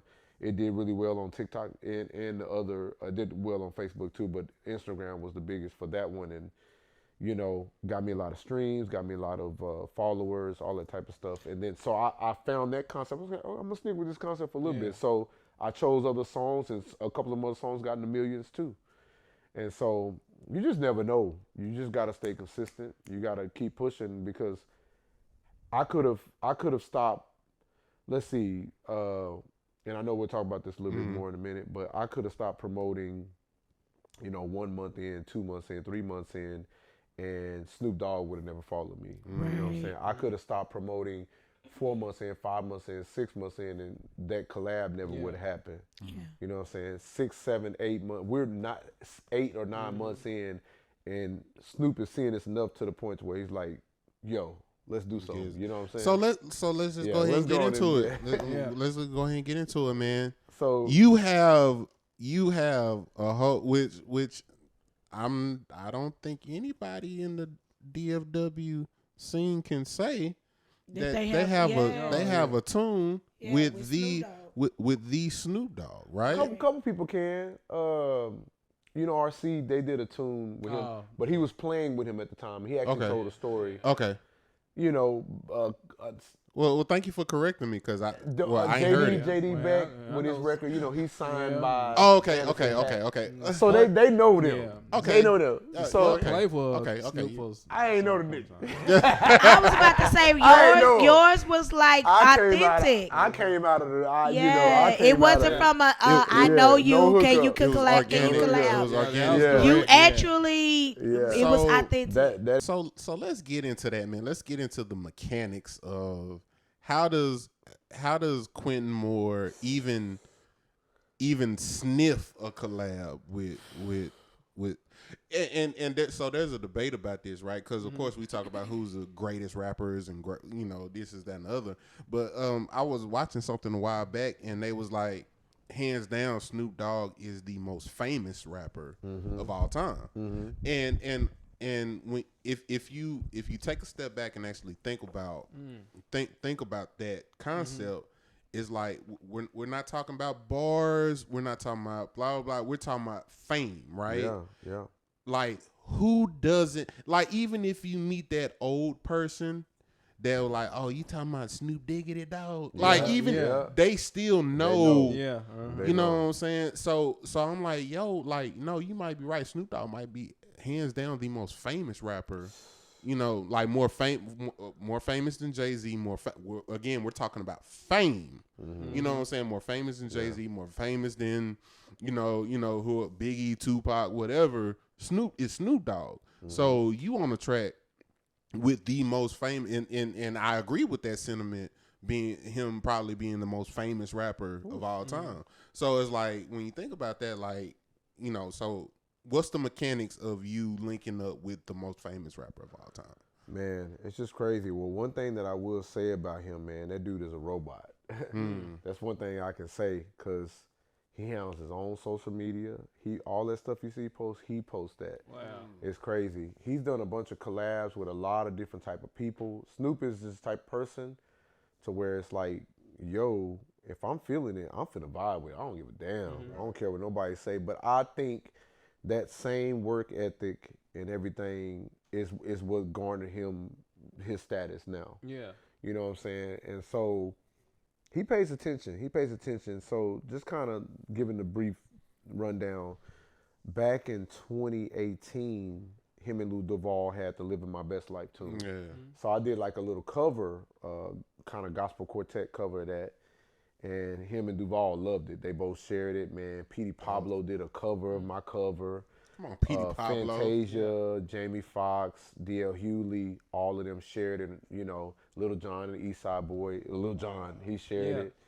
And so, man, it went mega viral. And back then, he was like, you know, I fuck with his talent. You know, this is good. He tagged Shannon Sharp, too. I was like, damn, that's my dude. That's my dude. I'm like, man, that's cool. Sharp, so I'm thinking like, damn, this is crazy. Listen, I woke listen, up. Skip. Skip. This is Skip. No, Skip. No, don't do that, Skip. Forget Skip That's Bayless. my I can't stand guy. him. That's my guy. I can't Country stand dude. Skip Bayless, but go ahead, whatever. No, but so I think that was kind of a precursor. I tried to reach out then, didn't happen, you know what I'm saying? But I didn't really believe then either. You know what I'm saying? But man, something deep down in me always felt like you have this thing as an independent artist, excuse my language, but what celebrity out here will fuck with your talent? You know what I'm saying? You always had this thing like everybody, because there's certain people that they'll come grab this person here, they'll use them as their protege, grab that person there. Like, what celebrity is gonna do that with you? Yeah. I just never would have thought Snoop. You know what I'm saying? So But- did you go to him and he came to you? So this is what happened. So basically, there was a video on TikTok went viral. I said tag an artist that you think of when you hear this song, like, or that you think can sing this song. So It's funny. I don't mean to cut you off, now but go ahead. I remember it was crazy because I remember like video? months before you was doing a live stream on Instagram and you was talking about who will be a feature on BFU and you was saying Snoop Dogg. Yeah. And just so later, you're It's like, crazy. Snoop is on. I like, wow. It's crazy, man. And so that was happening February, March of last year. You know what I'm saying? And so that video went viral on TikTok. I kept like repurposing it, meaning reposting it and changing the captions and colors and stuff like that and positioning of the song. Because one thing about the song that people that I try to position, I try to give them that climax instead of starting there. So instead of starting on BFU, you know, I try to give them, you know, I would just say it and bring it in there, or even start at the verse and tell a story, and That's then when we get to smart. that part, people like, oh, what is this? They get hit upside the head. So, you know, or if I'm going straight to BFU, I give them some other song and then go straight to BFU. Man, we might have to have a part 3 because I have so many questions even inside of that. Oh, yeah. But keep going.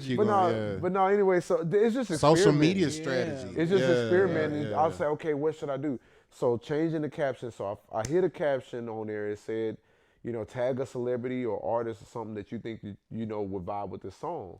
Everybody tagged Snoop. You know what I'm saying? Everybody, the other people they tagged was Tobey and the Wigway. They also tagged. I think he. Okay.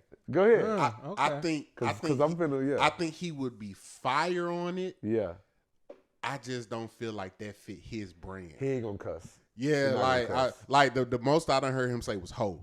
You know what's funny? You know what I'm saying? He gonna say, ooh. Yeah. We gotta do something, man. It's crazy. Me and Tobey both play football at UNT. We both. I painted my house mint green. Mint green's been my color since college. He made You know what mint I'm green saying? popping. I ain't gonna lie. He did. I ain't gonna lie. He did. Like he's the reason So much mint green I'm too. seeing out. Yeah. Yeah. He did. You know what I'm saying? My drawers are mint green right now because of Toby. Because of Toby. Because of Toby. Boy, Shout out to Toby. Toby draws. Toby and Fat. Toby draws. Toby draws. Toby and Fat. Man, but bro, they tagged him And Linnell. yeah. And so Shout out to Nell. yeah, I'm just like, man, yeah, I just don't think he gonna do it. I didn't even reach out. I didn't even try because I was like, nah. You know, I had another song from him I did reach out, but man, you know how it goes. Emailing people is hard. Yeah. So in the future, I hope so, because you know he's not gonna cuss. you know, and so. Toby, we need you on the track, bro. We need you, bro. Come on. we both Mint Green brothers. We play football. This is too much in common. Texas boys, too much in common. Right. So, yes, and so I believe that was a bit, okay, so shortly after that, Snoop started following me. So I reached out to him. I said, hey, man, thanks for the follow. I would love to work with you. I don't know, you know, what you got going on. So this is around April, you know what I'm saying, March, April. So time goes by. I'm sending him stuff. Hey, check this tune out, you know what I'm saying? So fast forward to like July, I had that viral tune that I just, viral videos I was telling you about with the Bill Withers old school versus new school. He finally hit me back, said, hey, I'm already on you. I've been watching your talent. As soon as I get back in town, I'm gonna hit you back. Pause. What's that Ooh, feeling? nigga. What's that Bro, feeling? To get okay. you get a I got a notification. All right, let me.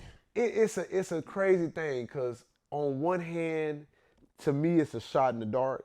On the other hand, it's like, I know this shit can happen. Yeah. So it's crazy. I'm telling you, that is two crazy dynamics. But one thing that I tried to do, I didn't try to like hold on or babysit the situation because I truly, really believe deep down it can happen. Yeah. You know what I'm saying? Even back in 2018. You know what I'm saying? Because I felt like, no, we can do some stuff. I think he can definitely vibe with my vibe or whatever what I got going on. Talk to him, nephew. Right, exactly. Going back a little bit, it's so funny, man. I know we talked about this earlier, but I'm gonna say this, but damn, I don't want to get myself in trouble. So giddy. I don't want to get myself. So giddy. Oh, but see, this, I'm finna get myself in trouble. That's why I paused. But I will say this. I'm gonna say it. Okay, so I back in 2018 when he shared the video, I reached out to him about Booty Sweat. Okay. I was like, man, he would kill that. Yeah. I'm gonna go and say it. I reached out to somebody that knew him. Okay. You know what I'm saying? And I was like, yo, you know, I know that you know this person. You know, you don't have to directly connect me, but at least put me in a certain direction. Yeah. Crickets. Wow. You know what I'm saying? Wow. So I was like, all right, cool, that's cool. No, that's how it be, man. I understand business, you know, whatever. That's fine. I'm not gonna take it personal. It is what it is. So going back to the story, that was July. He hit me back in August and said, hey, I'm still gonna work with you. I'm in Atlanta filming a movie. I actually may need a song from you. And I'm like, bro, whatever you need, let me know. I'm on it. You know what I'm saying? And so I went on tour. I was in Uzbekistan, and I shot him a reminder. He said, yeah, I haven't forgot. I actually got you. You know what? Send me an open verse to that song you had, BFU. I'm like, cool. So I'm thinking like, it's, you know, I didn't know officially what was going to happen. I'm still tripping out. I'm like, is he going to like do is he going to remix? Is he going to put a verse on there? Or is he going to do a video on social media?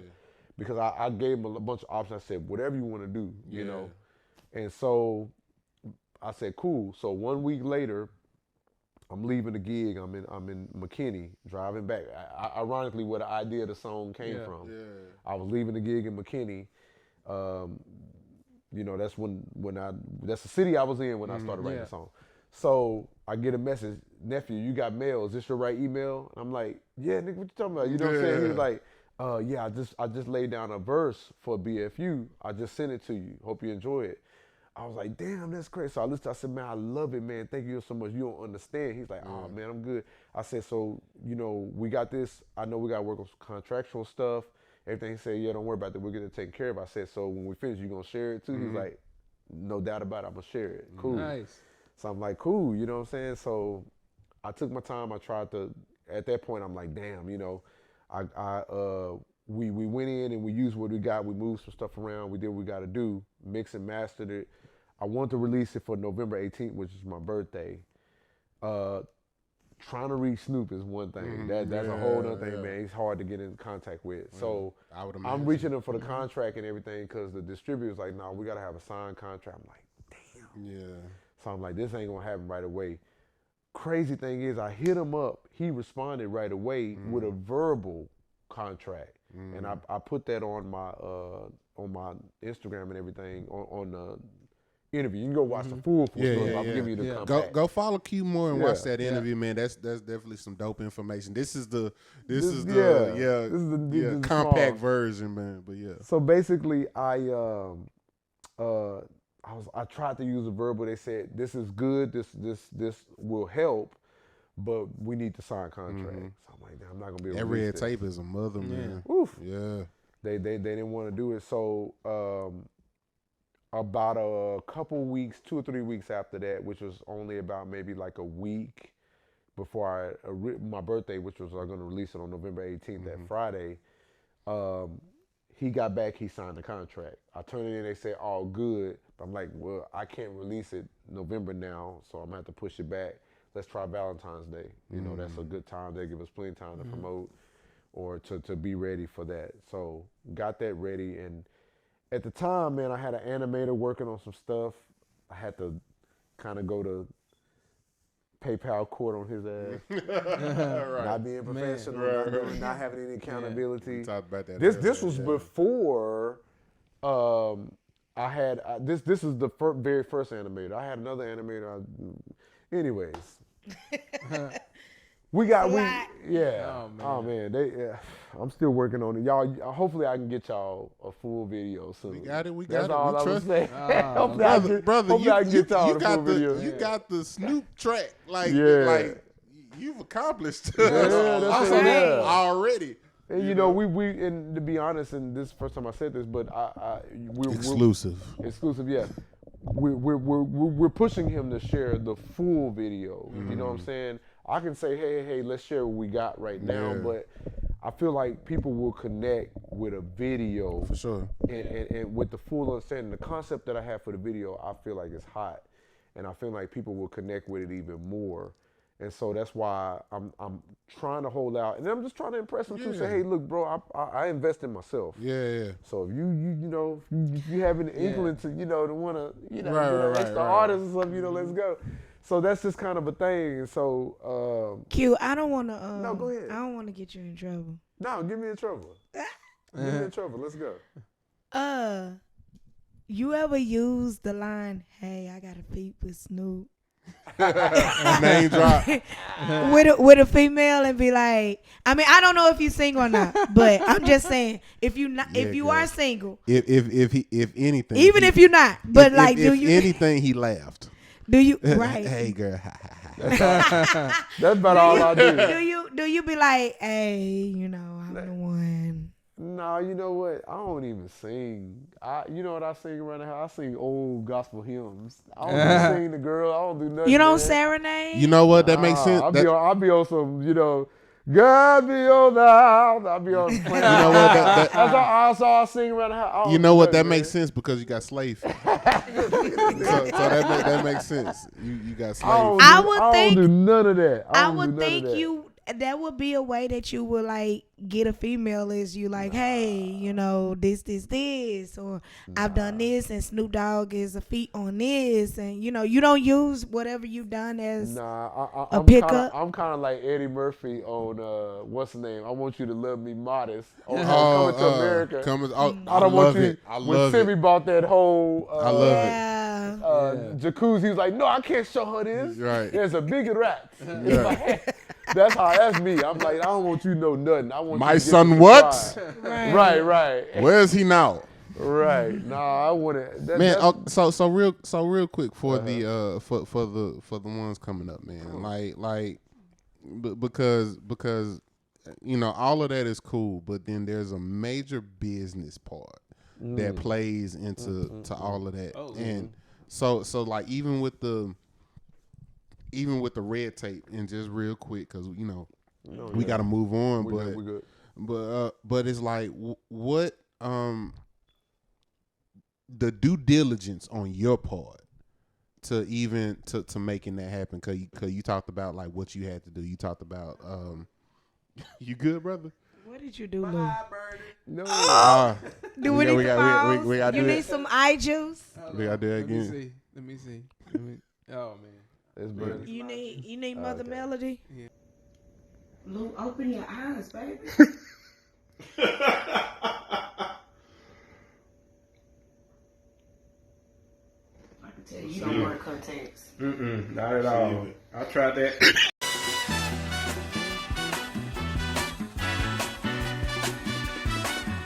So you know, for the young cats that's listening, man, like, because you know, I know it was a lot of red tape. You know, it's a business side to everything that you had to, you know, everything you had to do. You know, even having the pleasure of working with Snoop, man. So it's like, so just real quick, you know, quick as you can, like, what did you have to do on your part, the due diligence of it, like, and I'm talking about the business part of everything that you had to make sure that something like that or something that big could be solidified? Well, the main thing is consistency. One thing about a level of celebrity like Snoop, you have to stay on it. My only way of contacting him was honestly through DMs on Instagram. That's the only way we ever talked. Okay. And so just staying consistent, stay patient. Was there ever a phone call? Or? There was never a phone call. We had voice memos, but that's about it. Oh, wow. But It's awesome you stayed in your lane because a lot of people will overstep. you know, I'm telling you, man, and that's the thing. A That lot of could turn people, somebody you off. cannot with Right. business. You have to keep it business. You can't take it personal. So I was just like, you know, because with him not hitting you back, you gotta understand he's busy. It's Snoop. Yeah, I mean, I was about to say it's Snoop. I'm grateful that he's just able to get on the track. You know what I'm saying? And he's just a robot. Like I said, I don't understand how he's doing all of this. You know, and so basically just making sure you get your contracts and stay on. You gotta stay on it. You can't lay down because if you don't get those contracts finished, if you don't stay consistent in trying to get people to sign the contracts and stay on that, you can be looking at months, years, and stuff like that. So is not even his bill. I'm talking about you.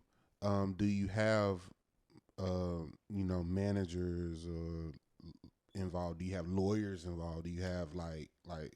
Well, luckily for this situation, I just have my distributor.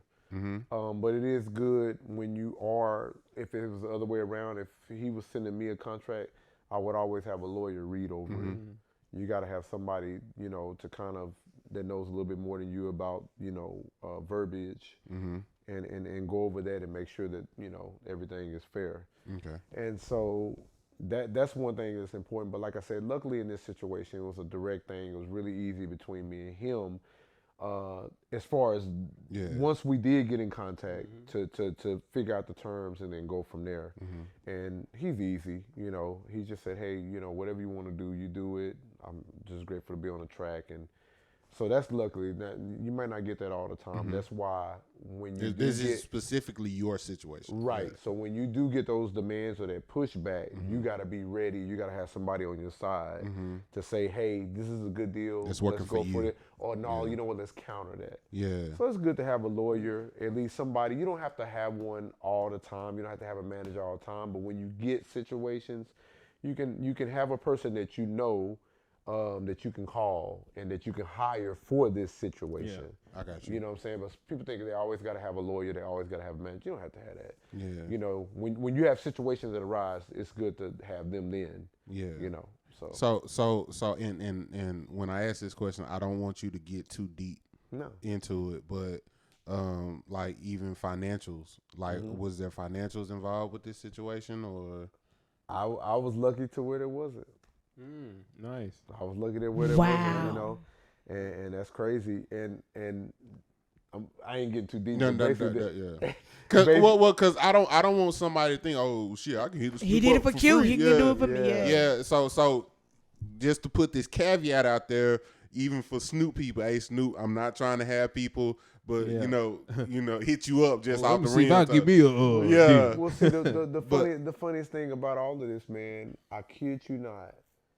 Before Snoop started following me, I saw this video with him talking about how much is it to get a verse for Snoop. I saw that. I know exactly what you're talking about. $250,000. Yeah. And if you want me to come out for the music video, that's gonna be another. You got to pay for an hour. And you better get the step because it's gonna be on. I was like, oh man, I ain't got no chance. And then at the end of the video, he said, you know what? there's some people I just do it for. Yeah. If I ever what you got going on, I'll rock with you. I'll do it. And I was like, okay, I might have a chance. You know what I'm saying? So that, you know, and I was one of the lucky ones. It was the chorus of the song. Yeah. He said, I'll vote that. That wasn't hard for him at all. Right. So for those of y'all watching, listen, this was a one-off. I like this nephew. This was a one-off. Your situation might not be the same. Right. Like just make sure all your particulars and all your business in order. But man, Q, we are definitely proud of you, man. So proud. We are proud. We are proud of you, man. Yeah, go ahead and clap it up for your boy. Yes, sir. We are definitely proud of you, man. We we hope that you know this you can take this and just build on top of it and take it into, you know, higher heights.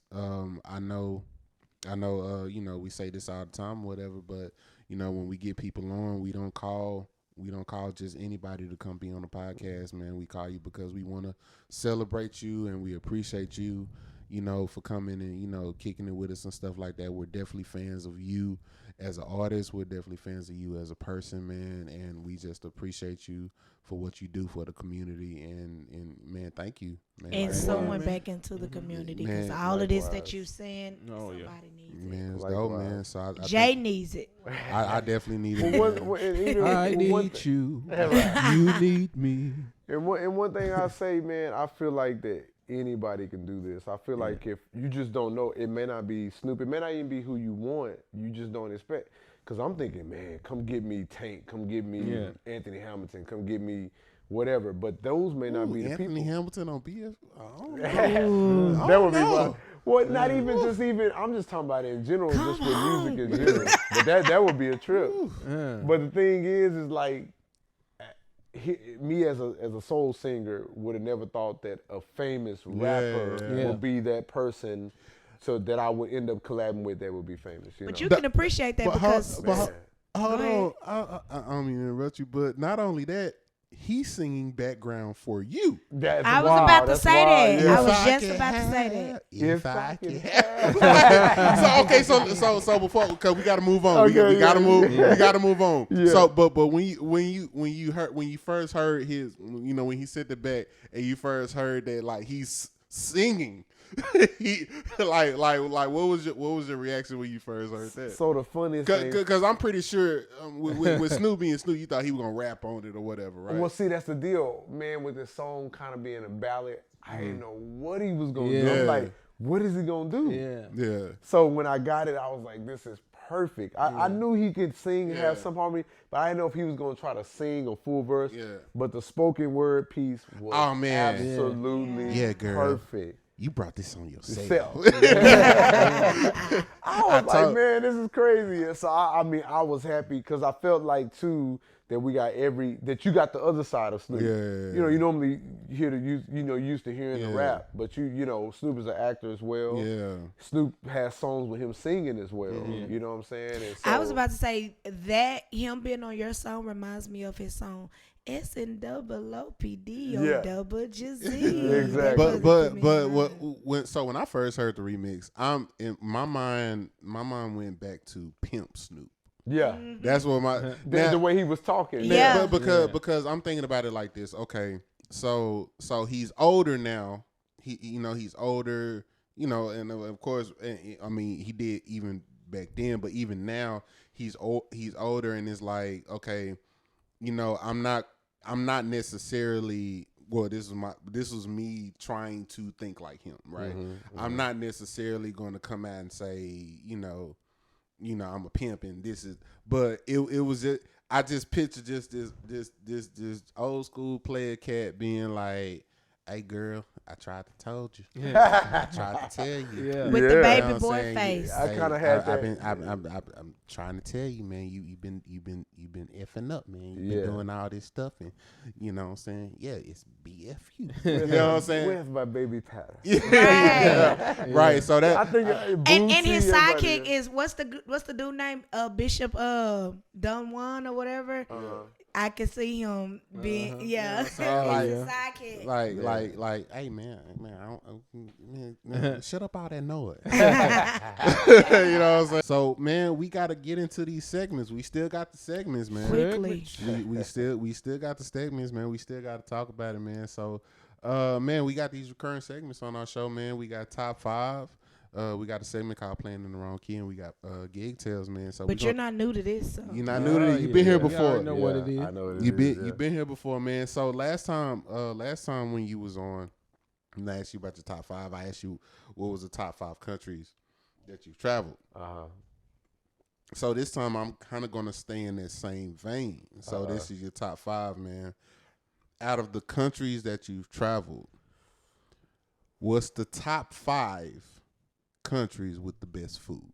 Oh man! Now they don't have to be in a specific order or anything like that. But everywhere you traveled, who got the best? Teach me. Who got the best eats, man? That ain't hard because I kind of feel like this was. I should have asked you the first one. Right, on the first one. That ain't hard for me. Well, it is hard because there's so many, but.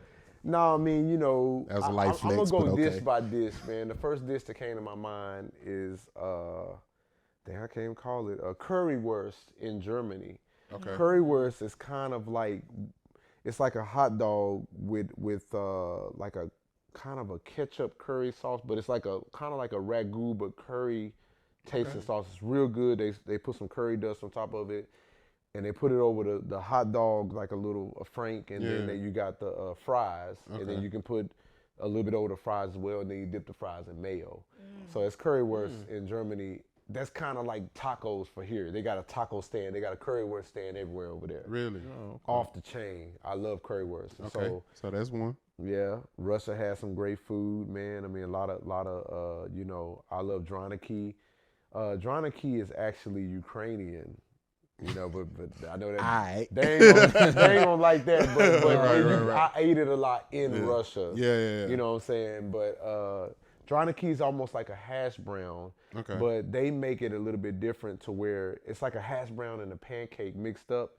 And they'll put like either stroganoff on top of it, sour cream. Listen, I'm hungry. Oh my God, it's the best. And stroganoff is theirs too. It's like a beef stew. Yeah. And they put it on top of the Draniki. It's off the chain.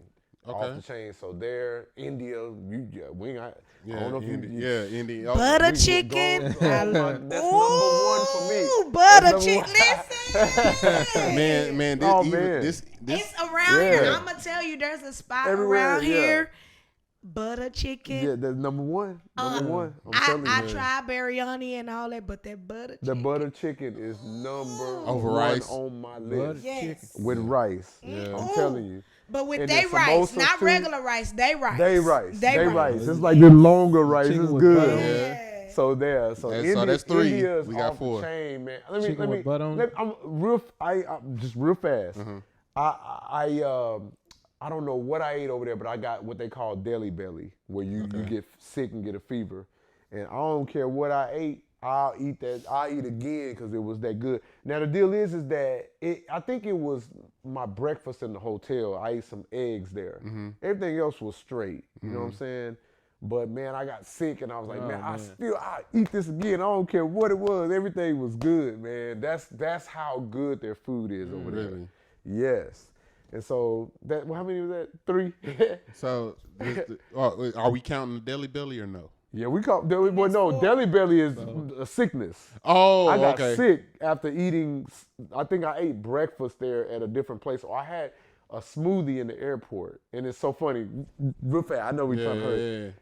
I ate the smoothie there. I think that's what it was. Okay. Now that I remember, I ate the smoothie in the airport. It's like a watermelon smoothie. They mix a bunch of fruit. Yeah. I got on the airplane. I landed in Mumbai. I was sick. I had a fever. I had a whole tour ahead of me. I had a fever and everything. So we did the tour. I'm drinking electrolytes, diarrhea, everything, man. I was struggling. Yeah. So by the time I got back to Delhi, I had healed. And this was like 4 or 5 days later. Yeah. I get back, go to that same shake or whatever, smoothie spot. Same girl working there. I stepped there, I just looked at her. You motherfucker. You gave me this messed up smoothie. Right. That song was out there, I would have grabbed somebody's guitar and sang the hell out there.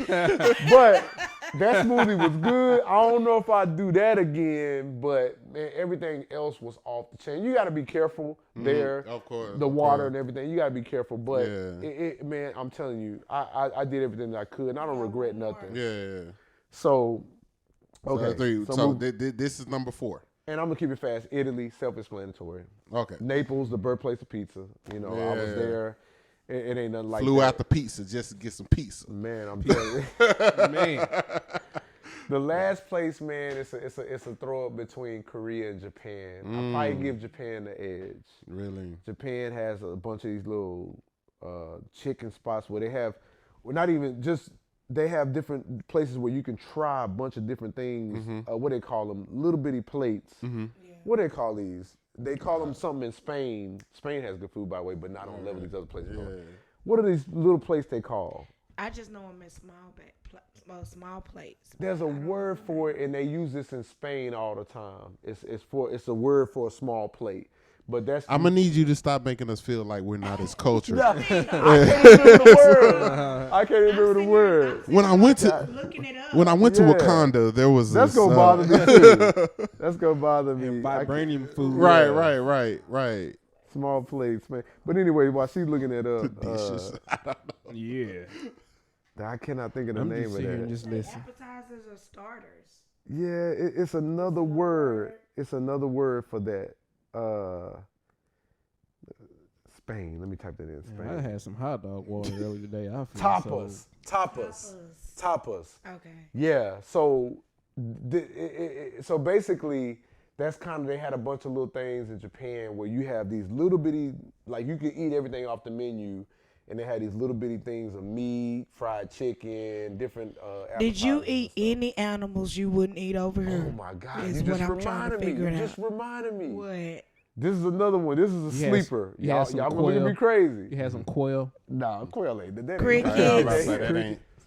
In Kazakhstan, rabbit toes. one thing they eat a lot of is horse. Okay.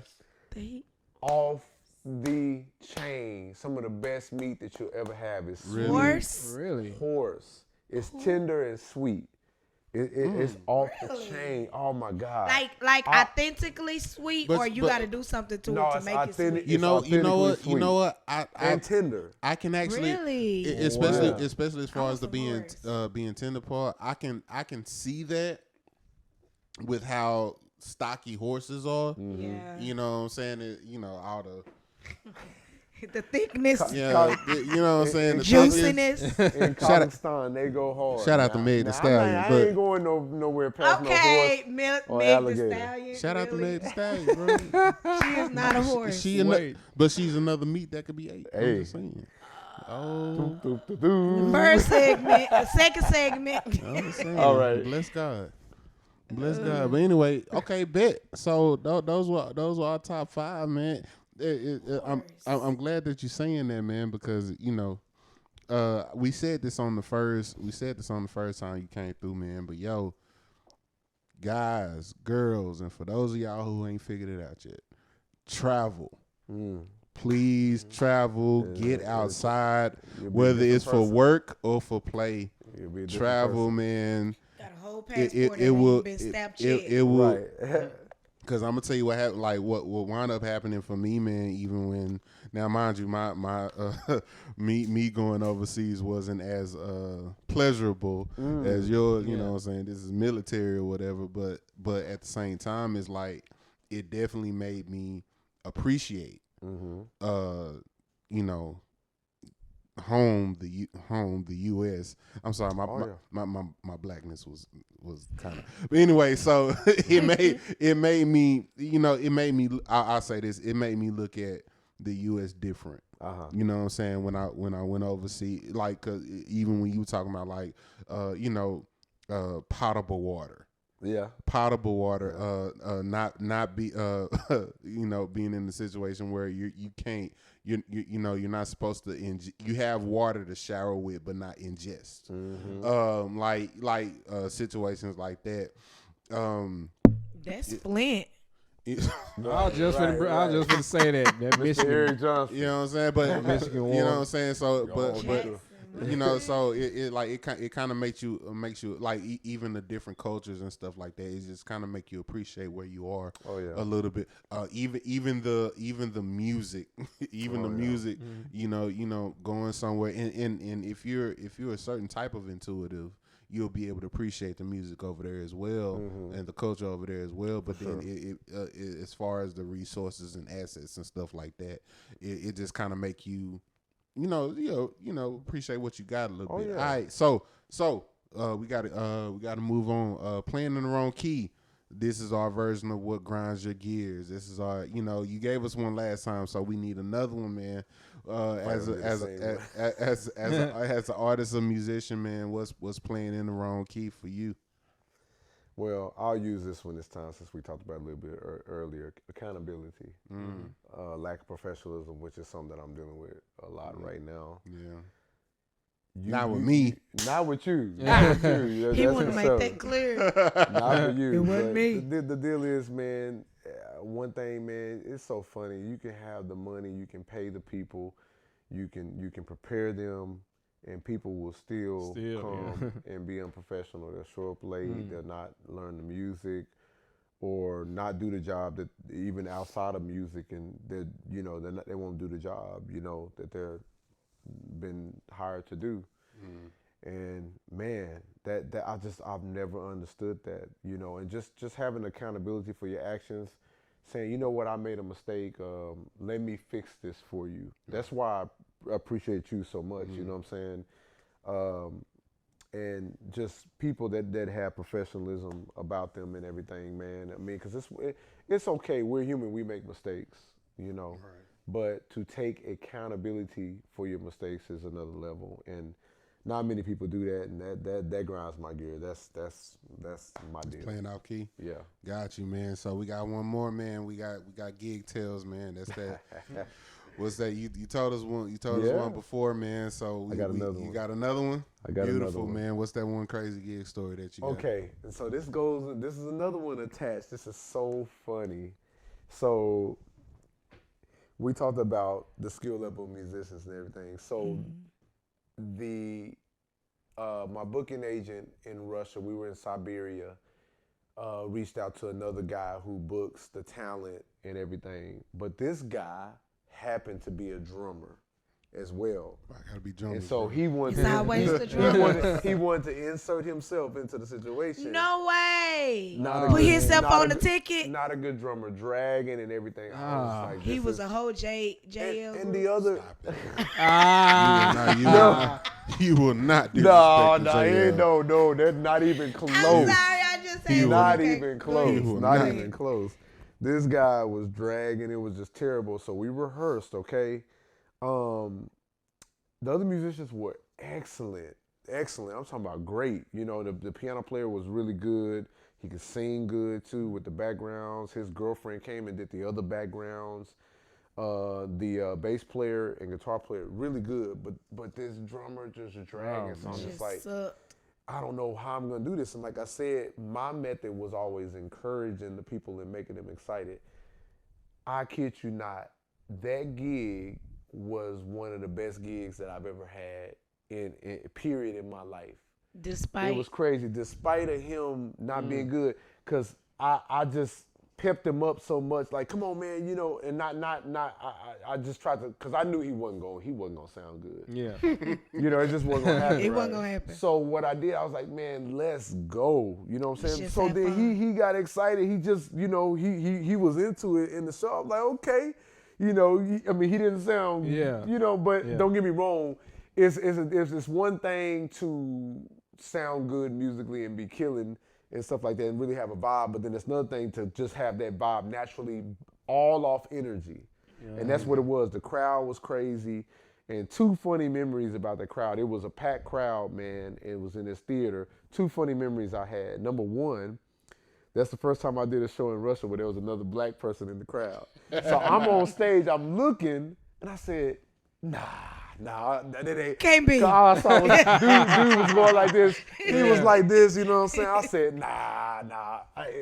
It's the light. Let me see your hands. The reflection ain't right. It's the light. I said, nah, looking at yourself. I get outside. Yeah, what's up, bro? I said, what's up, my nigga? You know, what's up? Oh, shit. You know what I'm saying? In Siberia, which is in the middle of Russia. Right. In the desert of Russia. Not the desert, but in the coldest part of Russia, you know. So I was like, yo, he dabbed me up and everything. And so the second funny memory, and I'm finished, there was this girl there. She was a singer as well. She was like, yo, can you sign my phone? I'm like, you tripping. She's like, no, really, can you sign my cell phone? So I was like, all right, I signed her cell phone or whatever, and then she came, and then she posted it online, I shared it. I took the picture and I reached out and said, I signed this girl's cell phone. That's first for me. People were like, that's not her real phone. Or then she came in and said, that is my real phone. He signed it. I said, this is crazy. Wow. Man, I ain't seen some stuff, man. I've signed people that signed, got tattoos with the name. Body parts. Man, all that. That's when you know when you made it. Top and that's for number 3. We gotta talk about the tattoo for number 3. And we'll talk about that after we get off. But that's it. That's gig. That's gig. You know, that's my gig tale. But that there was a situation that I just knew wasn't gonna be good. But I tried to stay positive. I'm encouraging my people around me. But to my surprise, they did a great job. We carried that drummer on through. I don't know how he didn't. He barely. And just to follow it up, they brought me back for a second gig and it didn't go that well. Oh, okay, you know what I'm saying? It was went a by how I one-off. thought the first. Yeah. And it was a good. The response was okay, but the performance wasn't. Gotcha. Was it the same people? Same people. Same people. Yeah. So I was like, all right, well. And it was a different environment too. We were in a smaller club. That first one, it was like 500 or 600 people out there. And so it was in a theater and the energy was just different. You know what I'm saying? The energy still was good in the club with the people, but I just couldn't get it with the drummer. And I still tried. I stayed positive and everything, you know. I wasn't going to, jump down. Yeah. Plus, he was the dude that was, organizing the concert and paying me. Oh, so you couldn't So I was fire like, him. shit, I couldn't say nothing about Oh it. man, That's funny. You wanted to. Wow. And it was funny because here's the and this last thing I promise. Yeah, you the good. funniest thing was the other musicians was like, man, we don't want to play with this nigga. They're like, when he called us, we gotta play. So it was the we other gotta way play around. with him. So it was the other way around. He was the hiring guy. That is. He hired the most is- killing musicians. It's them And drummers. Oh, then man. and he thinking, I'm killing you. I'm finna It's them drummers.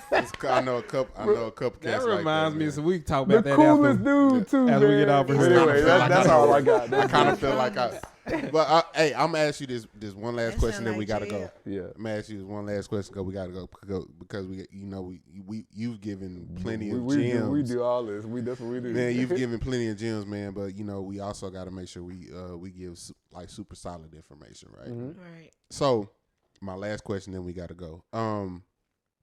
You are a father. I am. You are a father, and a lot of times, man. And I normally ask when we have guests on, especially guests that are married and stuff like that, man. I often ask, how do you balance? But because when you talk about father, husband, stuff like that, that's a major responsibility outside of being an artist. You know what I'm saying? With your artistry being a major responsibility as well. So my question is, how do you balance the two? It's a challenge. How do you balance Q Moore the artist versus Q Moore the dad? It's a challenge. It's a challenge. I had my son today. I'm not married. Me and his mom are split, so I have him in my off-peak days. He's with me, and then he's with her obviously on the weekends when we gig the most. And so it's a challenge. It's a challenge because even on the days that I am off, I'm working on studio work, different things, and so you have to make time. I have to make time for him. I have to. So and not that that's a chore task. The chore task is the scheduling. And the balance. That's the challenge. Not that I don't want to spend time with my son, but you got to make sure you give them that time because they will grow up and remember, hey, you was always doing there. this, doing that, Does he got music in him? He does. Yeah. He plays drums. I was about to He say, plays do you drums. pressure him to do anything? Yeah, he does it on his own. He plays drums and he sings. Do he suck? You know what? You ain't got to answer that. No, listen. He's too young. You ain't got to So, answer so He's still developing. with him, yeah, you know, he's not. He definitely can sing. He definitely can play, but he's not into that yet. Mm-hmm. He's played at church with me a couple times. Has he heard BFU? Oh, he hates the song. That's it. He hates it. He hates it and he loves it at the same time. He loves doing that. Yeah. But then he knows that these are adult words. He's 8 years old. He knows it's adult words. So he knows you're not supposed to be saying that, you know, and this and that. I don't like that song, you know. But his favorite song is my song that I have called Chocolate Daddy. Chocolate Daddy, yeah. Okay. And because he thinks that I'm, you know, talking about me or whatever. I'm like, no. Right, no, it's different kind of daddy, yeah, bro. it's like daddy. You know, we don't. Yo, I appreciate Q more because a project I work on him where I was a videographer here recently. So you mentioned Toby, right? And it's gonna make sense when I put it together. So you mentioned Toby, right? And so Toby was doing an interview and he was talking about him working with Pharrell, and he was saying that outside of the, you know, it being Pharrell, one of the things that he admired most about him, that, you know, Pharrell brought his kids to the session, right? And Pharrell was still a dad. He, you know, Pharrell was still, you know, he was still being a father. You know what I'm saying? All while being the artist for real, right? So I'm just a couple weeks ago, I'm working on this project with Q, and he brought his son. And you know, he was still being a dad. He was like, hey, you remember what we talked about, right? I ain't gonna say everything he said, but you remember what we talked about, right? That was right. All right, so if you do this, you're gonna get the, You know what I'm saying? So go, I love you, but go sit your ass down. Right. You know, and I, you know, like, and you know, most people don't like. I peep little stuff like that about people, man. It's like, you know, and that's why I brought up that question, man, because I see that even being the artist, I still see a dope father figure. It's funny. He got it good. He's rehearsed with the Grits. He's rehearsed with the Grays. Wow. He's rehearsed with. He's been to all these rehearsals as a little baby all the way up. You know, it is a trip. Who he's got to, you know, he's got to sit and meet Cleon and Daniel Jones, all of those bands and everything. So he don't know how good. I'm like, bro, I wish I could go up and shake Sput's hand. Or when I was back, I had to like work my way up to meet these people. Yeah. You know what I'm saying? You sit in rehearsal with them. Right. You know what I'm saying? Right. So he got to experience all that, which why I think he's kind of naturally got the music in him. So I love bringing him to, you know, gigs and studio. And that's one thing about him. It's so funny, man. When I have gigs, especially solo gigs, he does not hesitate to go up to that stage and try to sing. I've done gigs with the first gig where he actually sang on stage with me was with James Brown. You know James Brown, the drummer. Music saved my life. Not James. No, I saw you. Saved my life. Don't call me out like that. They can't see me, so they didn't see my face. But I'm sitting there like, wait, what?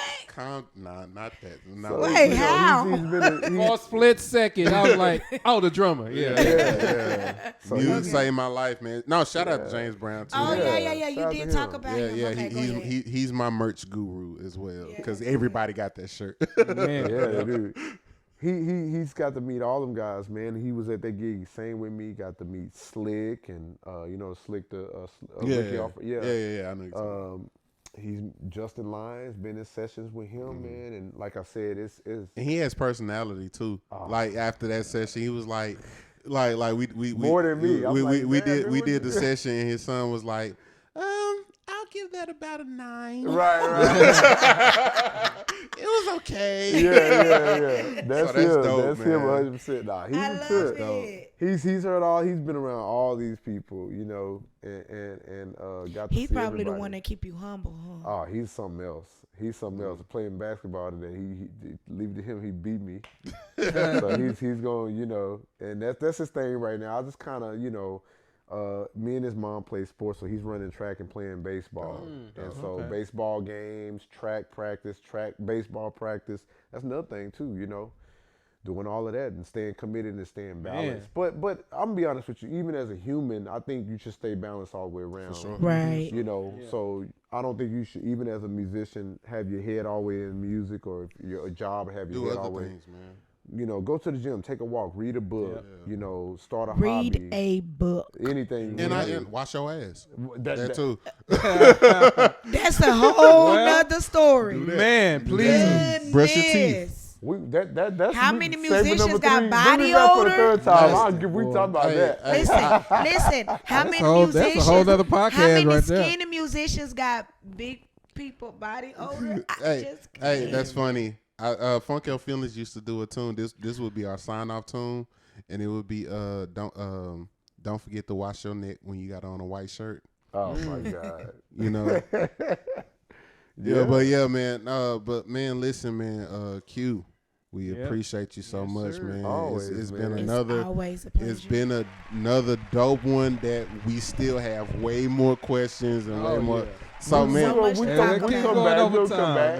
you might have to come back, brother. You're going to be the first person that be here for a third time. 3 times. Right. Yeah. I'm down. And watch, he gonna say something on that third time that's gonna make him come back for a fourth. Right. we gonna have you come every quarter. Right. Man, it's time to get You Q back. just going to be a regular. Let's do it. Watch, he have socks on when he come back. And that's gonna cause. That's not gonna be.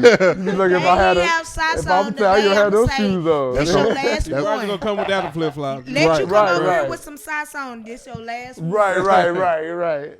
But hey, man, we got to go ahead and wrap it up, man. But we appreciate y'all so much for tuning in once again to DFW Shed Sessions. Lou Paul, what you got? Lou Pool. Yeah, Lou Pool, what we you got, done, brother? man. I definitely appreciate my good brother here. Man, Been knowing each other for forever. Too long. Appreciate you guys. Appreciate you viewers for you that's been watching. I'm gonna point one more time. Follow, subscribe, share, tell a friend, man. We've been having some super dope interviews, man. If you go back and watch our interviews, man, we've been having some super dope conversations that will that they actually help us as well. We're sitting here learning stuff about the game, you know, and we're hoping that y'all learning something too, man. So we definitely want y'all to tune in and, you know, rock with us for a little bit. We're gonna be here for a little bit, man. Yeah. So we signing out. See y'all guys next episode. And remember. Remember. May the Lord watch. Keep this in mind, and this is very important that I want y'all to take home with y'all. It won't suck itself. And you know what's funny? You don't even say it the same way every time. It ain't gonna suck itself. We'll talk to y'all later. Appreciate it. Peace.